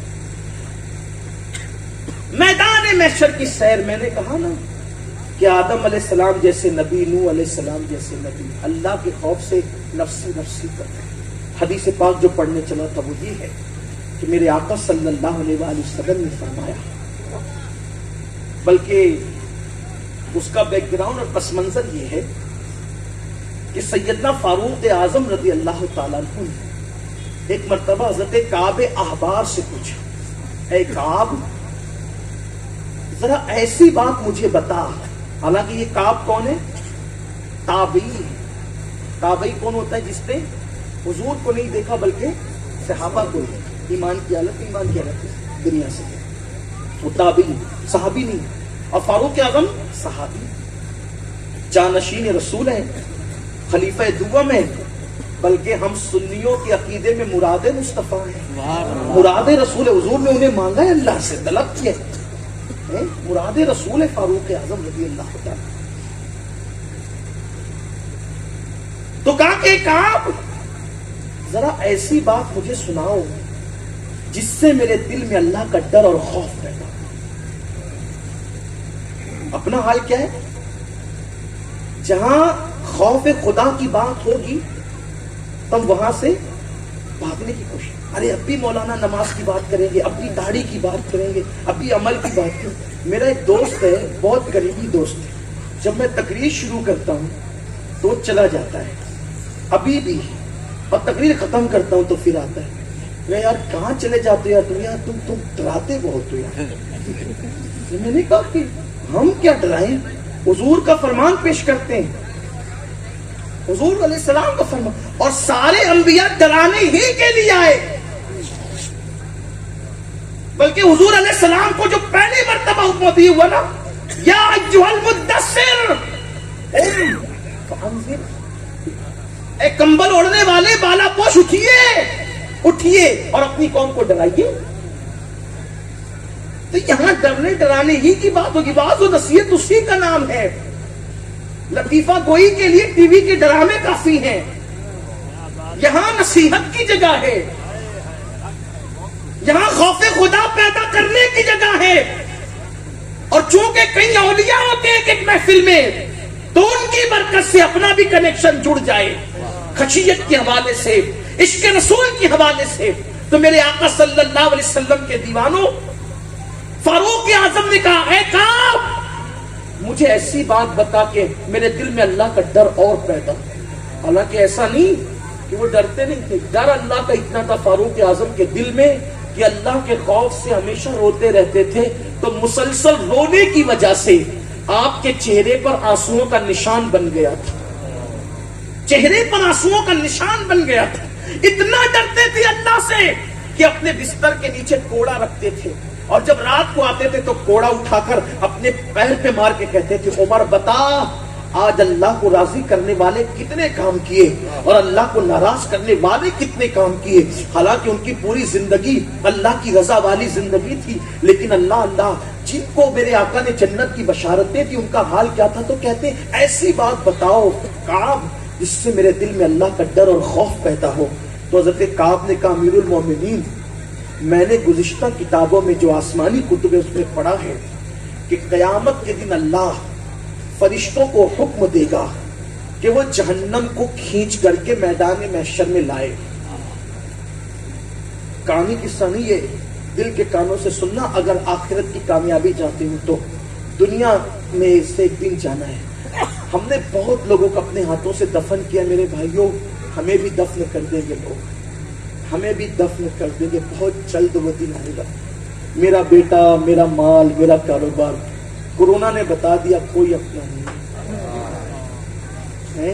بھائی کی میت میں بھائی نہیں گیا، پتا نہیں اس کو کورونا ہوگا تو کہیں مجھے نہ لگ جائے، یہی ہوا۔ بیٹا باپ کی میت میں پانی ڈالنے نہیں آیا، میرے باپ کو کورونا ہو سکتا ہے تو کہیں مجھے نہ ہو، یہ خوف۔ بلکہ قیامت سے پہلے قیامت قدرت نے بتا دی، کوئی کسی کا نہیں، سب گھروں میں قید ہو گئے، نفسی نفسی کا عالم تھا، کوئی کسی کو پوچھنے والا نہیں تھا۔ لیکن اللہ کے جن بندوں نے خدمت کی انہوں نے کی، اور جنہوں نے کی اللہ ان کو خوب برکتیں عطا فرمائے۔ تو ایک دن ہمیں بھی دفن کر دیا جائے گا منو مٹی کے نیچے، اس سے پہلے کہ جسم کا رشتہ روح سے ٹوٹ جائے۔ بیدار ہو جاؤ، اللہ کے لیے کچھ کر لو، منا لو، اللہ کو راضی کر لو، گناہوں سے توبہ کر لو، پلٹ جاؤ اللہ کی طرف، پلٹو اللہ کی طرف، لوٹو اللہ کی طرف۔ گناہ میں کوئی عزت نہیں ہے، گناہ میں کوئی سکون نہیں ہے، گناہ میں کوئی قرار نہیں ہے۔ اللہ کی یہاں عزت نیکیوں کی وجہ سے، تقوی کی وجہ سے، پرہیزگاری کی وجہ سے، سچی توبہ کی وجہ سے، نیک عمل کی وجہ سے۔ فاروق اعظم سے کہا، کعب احبار نے، امیر المومنین اللہ فرشتوں کو حکم دے گا جہنم کو لاؤ محشر میں، تو جہنم کے منہ میں 70,000 لگام ڈال کر کے فرشتے اس کو کھینچتے لائیں گے، اور اس کی جب آگ بھڑک رہی ہوگی تو اس کی بھڑکتی ہوئی آگ کو دیکھ کر ابراہیم خلیل اللہ جیسی ہستی جو ابو الانبیاء ہے، انبیاء کے باپ ہے، وہ اپنے سر کو سجدے میں رکھ کر کہیں گے، اے اللہ آج میں کسی کے لیے کچھ نہیں مانگتا، صرف ابراہیم کو امان دے دے بس، میں اپنے لیے مانگتا ہوں مجھے امان دے دے بس، اور کسی کے لیے کچھ نہیں مانگتا۔ حضرت موسیٰ علیہ السلام سر سجدے میں رکھے، کعبہ احبار فاروق اعظم سے کہتے ہیں موسیٰ علیہ السلام جیسا پیغمبر جس پہ اللہ نے توریت نازل کی، وہ اپنے سر کو سجدے میں رکھ کر کہیں گے اے اللہ آج موسیٰ تجھ سے امان چاہتا ہے، آج میں کسی کے لیے کچھ نہیں مانگتا، صرف اپنے آپ کے لیے امان مانگتا ہوں۔ عیسیٰ علیہ السلام تو سجدے میں سر رکھ کر یہ کہیں گے اے اللہ آج میں اپنی ماں مریم کے لیے بھی کچھ نہیں مانگوں گا۔ دیکھیں یہ میدان محشر، جس محشر کے لیے سوچتے ہیں ارے کیا ہوگا وہاں، دیکھ لیں گے جو ہوگا، دیکھ لینا، بہت ہمت ہے نا۔ اگر وہ نیکیوں کا حساب لے لیں، نیکیوں کا، ہم نیکی کا حساب نہیں دے سکتے، گناہوں کا حساب دیں۔ غوث پاک رضی اللہ تعالیٰ نے روتے تھے اے اللہ اگر میرے اعمال تیری بارگاہ میں قبولیت کے لائق نہیں تو مجھے قیامت میں اندھا اٹھانا۔ یہ لوگ تھے جن کی ٹھوکروں سے مردہ زندہ، ہم کہاں ہے ہم لوگ؟ خدا کے لیے خود فریبی اور شیطان فریبی کا شکار مت بنو، بہت گناہ کر چکے۔ سیدنا عیسیٰ علیہ السلام عرض کریں گے مولا میں آج اپنی ماں مریم کے لیے بھی کچھ نہیں مانگتا، آج مجھے امان دے دے۔ جب معصوم لوگوں کی یہ پوزیشن ہوگی، ہم جیسے پاپیوں کا انجام کیا ہوگا؟ اس دن کے لیے اللہ سے کرو، پلٹ جاؤ۔ اور اب اس دن کیا ہوگا؟ جو آیت پڑھی تھی وہ پڑھتے اور بات اب اینڈ کی طرف جاتا ہے۔ اس دن کیا ہوگا؟ جس دن انبیاء کسی کے لیے کچھ نہیں مانگیں گے ہمارے نبی کے سوا، وہ ایک الگ شان ہے، اس پر کبھی گفتگو ہوگی انشاءاللہ۔ حضرت عیسیٰ کہیں گے میں اپنی ماں مریم کے لیے بھی آج کچھ نہیں مانگتا، صرف آج مجھے امان دے دے، مجھے بنا دے دے تیری۔ اس دن کے لیے اللہ فرماتا ہے ان السمع والبصر والفؤاد کل اولئک کان عنہ مسئولا۔ جس دن انبیاء نفسی نفسی کہیں گے ہمارے نبی کے سوا، جس دن جبریل اور فرشتے نفسی نفسی کہیں گے، اس دن اللہ فرماتا ہے ہم تم سے سوال کریں گے ان السمع والبصر، تم نے کانوں سے کیا سنا تھا؟ ہم پوچھیں گے تم سے کیا سنا تھا؟ قرآن ہے یہ، میری قوم کے جوانوں کیا سنا تھا؟ کیا سنا تھا؟ پکچر کے ڈائلاگ، فلمی گانے، شرکیہ کلمات، گندی گندی اسٹوریاں، نفس کو ابھارنے والے کلام، کیا سنا تھا؟ میں نہیں کہہ رہا ہوں، اللہ کہہ رہا ہے، اللہ کا کلام ہے نا۔ ہم تم سے پوچھیں گے کہ تم نے سنا کیا تھا، کانوں کا استعمال کیا کیا تھا؟ حدیث پاک میں آتا ہے جنہوں نے اپنے کانوں سے گانے سنے ہوں گے ان کے کانوں میں سیسا پگھلا کے ڈالا گیا۔ کیا سنا تھا؟ قربان، موبائل تو 1400 سال کے بعد، 1450 سال کے بعد پیدا ہونے والا تھا، کیا سنا تھا؟ رات رات بھر کان پہ رکھ کر کس سے باتیں کرتے ہو، کیا کیا باتیں کرتے ہو؟ کتنی گندی گندی باتیں ہیں۔ اگر ریکارڈنگ اوپن ہو جائے تو خود کو شرم آتی کہ میں نے کتنی گندی بات کی، کتنی گندی بات کرتے ہیں دوستوں سے، گالی، ماں بہن کی گالی، ننگی ننگی گالیاں۔ مت سنو، فون کٹ کر دو، میرے کان یہ سننے کے لیے نہیں ہے۔ کیا سنا تھا؟ قرآن میں اللہ فرماتا ہے ہم پوچھیں گے کیا سنا تھا، بتانا پڑے گا نا، کس منہ سے گالی دے پاؤ گے وہاں کھڑے ہو کر کہ یہ سنا تھا؟ گانے گا کر کیسے بتا سکو گے کہ یہ سنا تھا؟ وہ ڈائلاگ کیسے بتا سکو گے کہ یہ پوچھا جائے گا نا کیا سنا تھا، بتانا ہوگا۔ بلکہ قرآن کہتا ہے اقرا کتابک، اس دن تو لکھا بھی ہوگا، ہاتھ میں دیا جائے گا، لینا تو پڑھ کے سنا، کیا کیا تو نے سنا تھا، پڑھ کے سنا۔ کیا احتیاط تھی بزرگوں کی، کیا احتیاط تھی؟ ایک دن فاروق اعظم کے اس حصے میں پھوڑا ہو گیا، پھنسی آ گئی، اس حصے کو کیا کہتے ہیں؟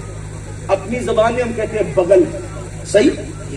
لوگ عیادت کے لیے آئے، آپ کو کیا ہو گیا؟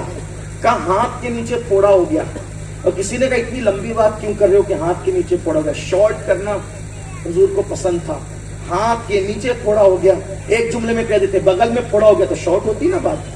فرماتے ہیں لفظ بغل کہنے میں شرم آتی ہے، کیونکہ اللہ نے فرمایا کہ جو تم کہتے وہ لکھا جاتا ہے اور وہ پڑھ کے سنانا پڑے گا، تو اللہ کی بارگاہ میں یہ الفاظ بغل پڑھ کے میں کیسے وہ بغل کا نام لینے بھی شرماتے اللہ کی بارگاہ میں.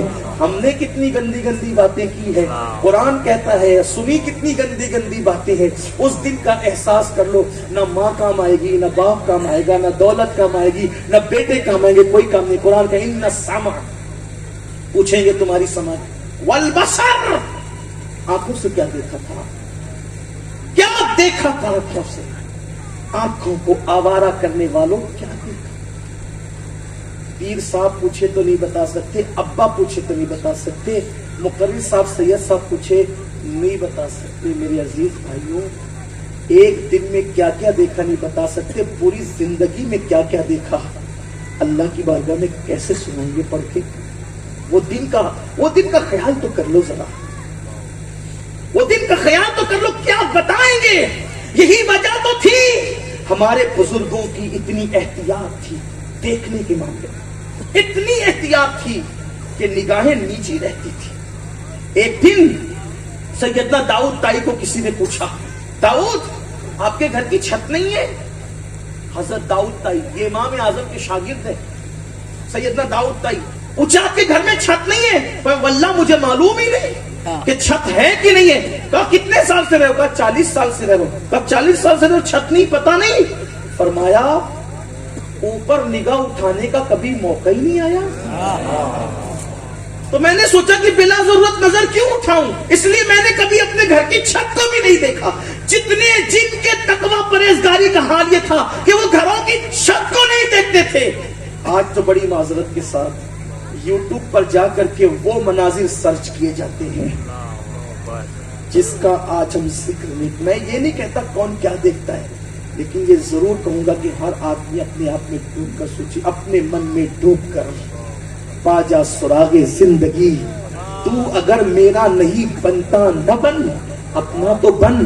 میرے ہمدرد مت بنو، میں آپ کا ہمدرد بنوں یا نہ بنوں 2 نمبر کی بات ہے. اپنے آپ کے ہمدرد بن جاؤ. میری قوم کے جوانوں، ہمت نہیں ہے ہمارے اندر اللہ کا عذاب برداشت کر سکے. اگر میرا اللہ شہد کی مکھی بھی بھیج دے نا قبر کے اندر تو بھی ہم اس عذاب کو برداشت نہیں کر سکتے. لیکن یہ نہیں کہا گیا کہ شہد کی مکھیوں کا عذاب دیا جائے گا.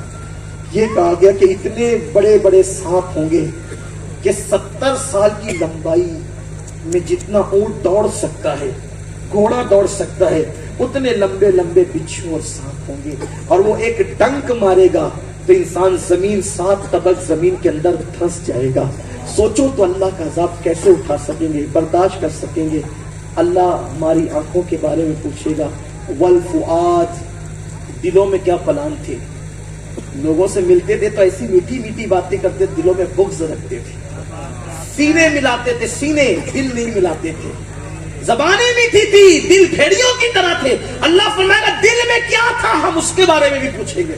ایک دوسرے کو بھائی بھائی کہتے رہے، بیٹا کہتے رہے، بیوائی کہتے رہے، یہ کہتے رہے، وہ کہتے رہے، لیکن دلوں میں بغض کینے رکھتے تھے. پوچھیں گے دلوں میں کیا تھا. اس لیے مومن کا دل آئینے کی طرح صاف ہونا چاہیے، بلکہ آئینے سے زیادہ صاف ہونا چاہیے. جن کے دلوں میں دوسروں کے لیے کینہ ہوتا ہے، نہ ان کے سر کے اوپر سجدے جاتے ہیں، نہ ان کے سر کے اوپر دعائیں جاتی ہے. دلوں کو پاک کرو، من کو پاک کرو، دل میں گندگی مت رکھو. پھر کہتا ہوں کسان ہو، جب تک کہ کھیت میں کانٹے ہوں گے کوئی بیج بویا نہیں جائے گا. جب تک کہ آوارہ گھاس ہوگی کوئی بیج بویا نہیں جائے گا. اسی طرح سے جب تک دلوں میں کینے کے کانٹے ہوں گے اللہ کی محبت کا بیج کیسے بو گے، مصطفیٰ جان رحمت کا عشق کا بیج کیسے بو گے. اس لیے اس دن پوچھا جائے گا. اس دن کے لیے تیاری کر لو، اس دن کے لیے تیاری کر لو. آخری بات اور دل کی بات، آج سے پہلے جو ہوا سو ہو گیا. اب کیا کر سکتے، جو ہونا تھا ہو گیا. یہی ہے نا علاج. کیا ہے علاج؟ یہ کچھ بھی ہو گیا ہو توبہ کر لو،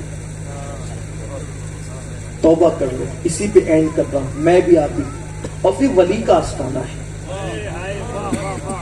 ولیوں کے یہاں کی جانے والی توبہ پھر ہمیں نہیں دیکھا جاتا.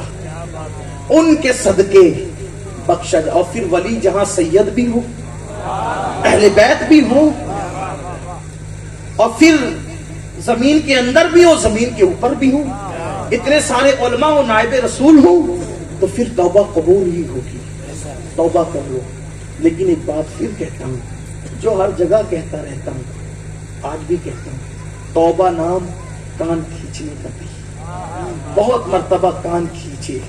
توبہ نام گال پیٹنے کا نہیں, بہت مرتبہ گال پیٹے. توبہ نام استغفر اللہ صرف پڑھنے کا نہیں, بہت بار استغفر اللہ پڑھ لیے. توبہ نام ہے اس کا اللہ کی بارگاہ میں شرمندہ ہو جانا, گناہوں پہ نادم ہو جانا, شرما جانا, اور اپنے اللہ سے عہد کر لینا کہ اے اللہ اب میں گناہ کی طرف نہیں جاؤں گا. بس یہ عہد پھر مت توڑنا. اس کا نام توبہ ہے. اور بلکہ جب توبہ کے بعد گناہ کی یاد آئے, توجہ, توبہ کی شرطوں میں سے ایک شرط ہے, توبہ کے بعد اگر گناہ کی یاد آئے تو لذت نہیں ملنا چاہیے, افسوس ہونا چاہیے کہ میں نے کیا کیوں. لوگ تو یہ کہتے ہیں نا یار جوانی میں کیا مزے تھے, حاجی آج کر کے آ گئے, کیا مزے تھے یار اس وقت کالج کی زندگی میں, کیا ہم نے گل چھرے اڑائے. یہ توبہ نہیں ہے, یہ توبہ نہیں, نادمی نہیں, شرمندگی. توبہ نام ہے شرمندگی کا, توبہ نام ہے ندامت کا. آپ بہت سنجیدگی سے سن رہے ہیں, اگر آپ اجازت دیں تو ایک توبہ کا ذکر کر دو, اگر اجازت ہو توبہ کا ذکر کر دو. مجھے بہت پسند ہے یہ ذکر, بہت پسند ہے, اس لیے کہ اس گفتگو کے بعد میں نے دیکھا کہ کئی لوگوں نے توبہ کی اللہ کی کرم سے. اس لیے میں چاہتا ہوں اگر مجھے لوگوں کی بوریت کا خیال نہ ہوتا, احساس نہ ہوتا, تو میں اس کو یعنی کہ پھر بہت بیان کرتا. لیکن کوشش یہ ہوتی ہے کہ کوئی بات ڈبل نہ ہو جائے تاکہ لوگ بور نہ ہو جائے. لیکن کہیں بھول جاتا ہوں تو پھر ہو جاتا ہے. میں نے باپو کو کہا کہ بھول جاتا ہوں تقریر کر کے, تو کہیں ہو جاتا ہے, ہو جائے تو آپ معاف کر دیا کریں. حالانکہ اگر ڈبل ہو جائے تو پھر بھی اس میں برکت ہے, کم سے کم سننے کی برکت تو ملی جانی ہے. مجھے بہت پسند ہے اور بہت اس سے زندگیاں بدلی اللہ کی کرم سے. توبہ شرمندہ ہونے کا نام. پھر گناہ کتنے بھی بڑے ہو, کتنے بھی بڑے گناہ ہو, اگر شرمندگی مضبوط ہے, ندامت مضبوط ہے, دل کے اندر احساس گناہ ہے, تو پھر گناہ نہیں دیکھے جاتے, احساس دیکھا جاتا ہے, شرمندگی دیکھی جاتی. دو ہی آنسو پھر پوری زندگی کے گناہ ختم کرنے کے لیے کافی ہوتے. پھر کتنا ہی بڑا ہو. اور میں سمجھتا ہوں کہ اب میں اتنے بڑے گناہ کا ذکر کرنے لگا ہوں کہ انشاءاللہ اس مجمع میں شاید ایسا کوئی بندہ نہیں ہوگا. اتنا بڑا گناہ. ایک شخص, ایک جوان اللہ کے نبی صلی اللہ علیہ وسلم کے دروازے پر بیٹھا, اپنے سر پہ خاک ڈال رہا. میں بطور مفہوم پیش کروں گا اپنے الفاظ کے جامع میں. وہ خاک ڈال رہا تھا اپنے سر پہ خاک ڈال رہا تھا. فاروق اعظم حضور کی بارگاہ میں جا رہے تھے.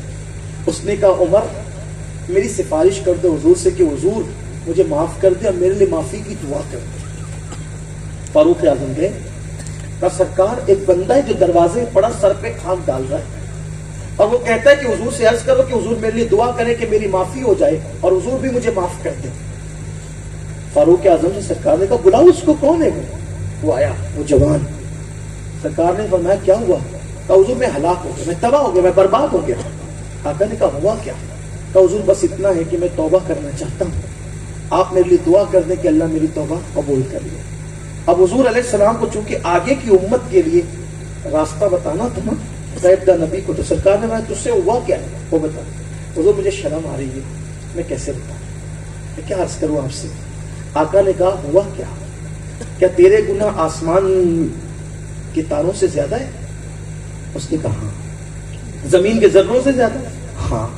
سمندر کی جھاگ سے زیادہ؟ ہاں. پھر آقا نے کہا کیا تیرے گناہ اللہ کی رحمت سے بھی زیادہ ہے؟ اللہ کی رحمت سے زیادہ ہے تیرے گناہ؟ رونے لگا. راستہ حضور ہی نے بتایا, لیکن آگے کے لیے ہمارے لیے بھی گویا کہ راہ بتا دی گئی. اللہ کی رحمت سے زیادہ. وہ کچھ نہیں جواب دیا, رونے لگا. وہ پوچھا کیا ہوا, بتا تو صحیح. اس نے عرض کیا آقا میں کفن چور ہوں اور میں نے 999 لوگوں کے کفن چرائے تھے، اور 1000واں کفن جب میں چرانے کے لیے گیا تو میرے ساتھ ایک بڑا عجیب حادثہ ہوا۔ ایک تو کفن چرانا ہی بہت بڑا گناہ تھا، حالانکہ اب شاید کوئی کفن نہیں چراتا، کیونکہ کپڑوں کی بڑی افراط ہے۔ اس دور میں ہاتھ سے کپڑے بنے جاتے تھے تو لوگ کفن بھی چرا کے بیچ دیتے تھے، بکتے تھے چوری ہوئے کفن بھی۔ عجیب دور سے بھی لوگ گزرے ہیں، آج بہت کپڑا افراط ہے، بہت کہ آج کل تو کپڑے سے زیادہ شاید کوئی چیز افراط ہو، بہت کپڑے سستے بھی ملتے ہیں۔ تو کہا کہ جو گورکن ہوتا ہے قبر کھودنے والا، اس سے بھی میری پارٹنرشپ تھی، اور وہ مجھے آگے اطلاع دیتا تھا کہ فلاں کا انتقال ہو گیا، آج آ جانا، وہ نشان لگا دیتا تھا۔ یہ جو حدیث مبارکہ میں الفاظ بظاہر نہیں آئے ہیں، میں آپ کو سمجھانے کے لیے کہتا ہوں تاکہ آپ کی سمجھ میں آ جائے بات۔ اسی لیے میں یہ کہتا ہوں کہ میں اپنے الفاظ کے جامع میں بات کرتا ہوں تاکہ حدیث پاک کا تقدس بھی قائم رہے اور آپ کو بات بھی سمجھ میں آ جائے۔ جو لکھا ہے مین میں ویسے پڑھ کے تو نہیں سنا سکوں گا، ورنہ پھر ہم سمجھ نہیں پائیں گے۔ تو اس سے میرے پارٹنرشپ تھی، میرے اس سے شرکت تھی کہ میں بتاؤں، وہ مجھے بتائے کہ اور پھر میں آ کر کے کفن نکال دیتا تھا، بیچ دیتا تھا، میں اس کو کچھ رقم دے دیتا تھا۔ ایک دن اس نے مجھے اطلاع کی آج بہت مالدار گھر کی لڑکی کا انتقال ہوگا، اور کفن جو ہوگا وہ دیبا کا ہوگا۔ اس زمانے میں جیسے آج ہمارے یہاں جو وہ بہت قیمتی کپڑے ہوتے ہیں نا، کچھ مخمل ہے، یہ ہے، وہ ہے، پتہ نہیں کیا کیا سب، تو ویسے اس دور میں بہت قیمتی کپڑا ہوتا تھا دیبا کا۔ اس کا کفن دیبا کا ہے، اس کا مطلب بہت دنوں تک کا خرچہ نکلنا تھا۔ تو اس نے نشان لگا دیا تازہ قبر پر، اور مالدار تھی وہ لڑکی، مالدار گھرانے سے تھی۔ جب میں اس کا کفن نکالنے کے لیے گیا، وہ 1000ویں میت تھی، یعنی 1000واں نمبر تھا اس میت کا۔ تو جب میں نکالنے کے لیے گیا تو میں نے اس کے تختے ہٹائے اور اس کو قبر سے باہر نکالا۔ سناٹا ہوگا قبرستان میں، چاند کی دودھیا دودھیا روشنی زمین پہ پڑ رہی ہوگی، لائٹ کا دور تو نہیں تھا۔ تو جب میں نے اس کا کفن نکال دیا تو کفن نکالنے کے بعد اس کا جسم کپڑے کے بغیر ہو گیا، اور چاند کی دودھیا روشنی جب اس کے بدن پہ، برہنہ بدن پہ پڑی تو اتنی خوبصورت مجھے لگی کہ شیطان مجھ پہ غالب آ گیا، اور شیطان غالب آیا تو قبرستان کے اندر اس مردہ لڑکی کے ساتھ میں نے وہ کام کیا جو میں نے نہیں کرنا چاہیے۔ آپ سمجھ گئے ہوں گے کہ میں کیا کہنا چاہتا ہوں۔ اس نے بدفعلی کی مردے کے ساتھ، مردہ لڑکی کے ساتھ۔ پھر اس نے کہا جب میں اس سے بدفعلی کر چکا، وہ لڑکی اٹھ کر کھڑی ہو گئی، زندہ ہو گئی، اور اس نے کہا اللہ تجھے تباہ کرے، کبھی اللہ تجھے معاف نہ کرے، تو نے مجھے گندا کر دیا، تو نے مجھے ناپاک کر دیا، کیا منہ لے کر اب میں ان مردوں کے درمیان، ان قبر والوں کے درمیان رہوں؟ اور پھر وہ غائب ہو، میں بھاگا، کفن چھوڑ کے بھاگا۔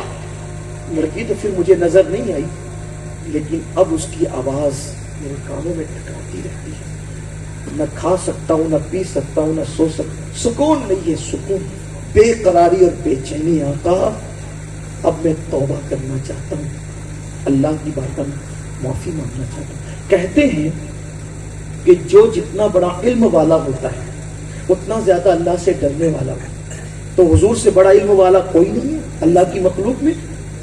تو اس لیے حضور جتنا اللہ سے ڈرتے ہیں، اللہ کے محبوب ہو کر حضور جتنا اللہ سے ڈرتے ہیں، کوئی اتنا اللہ سے نہیں ڈرتا جتنا حضور ڈرتے ہیں۔ تو جیسے اس نے کہا نا کہ مردہ لڑکی کے ساتھ ایسا ہوا، تو حضور پر اللہ کا خوف طاری ہو گیا، غلبہ، خوف کا غلبہ۔ آقا نے کہا جلدی سے یہاں سے دور ہٹ، نفرت سے نہیں کہا، جھڑکنے کے لیے، وہ جو اللہ کے خوف کا غلبہ تھا، جلدی سے تو یہاں سے دور ہٹ، مجھے ڈر لگ رہا ہے کہیں تیری وجہ سے آگ نہ برس پڑے، دور ہٹ جائے یہاں سے۔ وہ نکلا وہاں سے اور جنگل میں گیا، اور جنگل میں جا کر خاک ڈالنے لگا، خوب روتا تھا، خاک ڈالتا تھا، اللہ معاف کر دے، معاف کر دے۔ اسی طرح کئی دن بیتے، مختلف روایات میں مختلف ایام کا ذکر آیا ہے۔ ایک دن وہ سر پہ خاک ڈال کے رو رہا تھا، اس کو اچانک حضور کا یہ جملہ یاد آ گیا، تیرا گناہ بڑا ہے یا اللہ کی رحمت؟ روتے ہوئے جو اس کو یاد آیا تو اس نے کہا اے اللہ، میں نے کتنا ہی بڑا گناہ کیا، لیکن میرا گناہ تیری رحمت سے بڑا تو نہیں ہے نا؟ اگر میرا گناہ تیری رحمت سے بڑا نہیں ہے تو مجھے معاف کر دے، اور اگر تیری رحمت سے بڑا میرا گناہ ہے تو پھر ایسا عذاب دے کہ وہ عذاب تو نے کسی کو نہیں دینا، نہ کسی کو دیا، وہ عذاب دے دے مجھے اگر تیری رحمت سے بڑا ہے، اور اگر تیری رحمت سے بڑا نہیں اور ہرگز نہیں ہے تو پھر مجھے معاف کر دے، اور اگر تو نے مجھے معاف کر دیا تو تیرے محبوب کو بتا دے کہ تو نے مجھے معاف کر دیا۔ ادھر اس کا یہ کہنا تھا روتے ہوئے، ادھر جبریل امین بارگاہ رسالت میں ہے، عرض کی یا رسول اللہ وہ جو کفن چور تھا اللہ نے آپ کے صدقے میں اس کو بخش دیا، معاف کر دیا، اس کی توبہ قبول کر لی۔ میرے آقا نے کہا اس کی توبہ قبول ہو گئی؟ کہا حضور صرف اس کی نہیں ہوئی بلکہ اللہ نے آپ کی امت کے لیے خصوصی تحفہ اور عطا کیا ہے، اگر اس سے بڑا بھی کوئی گنہگار ہوگا اور وہ اللہ کی بارگاہ میں سچی توبہ کرے گا تو اللہ تعالیٰ اس بندے کے ساتھ بھی وعدہ کرتا ہے کہ اللہ اس کو بھی بخش دے گا۔ اس مجمع میں کوئی ہو لیکن شاید اتنا بڑا گناہ کسی نے نہیں کیا ہے۔ آؤ میرے بھائیوں، اب اپنے اللہ کو منا لیں، اپنے اللہ کو راضی کر لیں، سچی توبہ کر لیں، اپنے اللہ سے عہد کریں کہ اللہ آج کے بعد اب میں گناہ نہیں کروں گا، گناہ کے قریب نہیں جاؤں گا۔ اگر ایسا ہو گیا میں سمجھوں گا کہ میرا آنا بھی کامیاب، آپ کا بھی آنا کامیاب۔ اللہ ہم سب کو معاف کرے، ہم سب کی مغفرت فرمائے اور ہمیں آخرت کی تیاری کی توفیق عطا فرمائے۔ گفتگو کے درمیان کوئی غلطی ہو تو اللہ معاف کرے۔ استغفر اللہ ربی من کل ذنب واتوب الیہ وما علینا الا البلاغ۔ السلام علیکم۔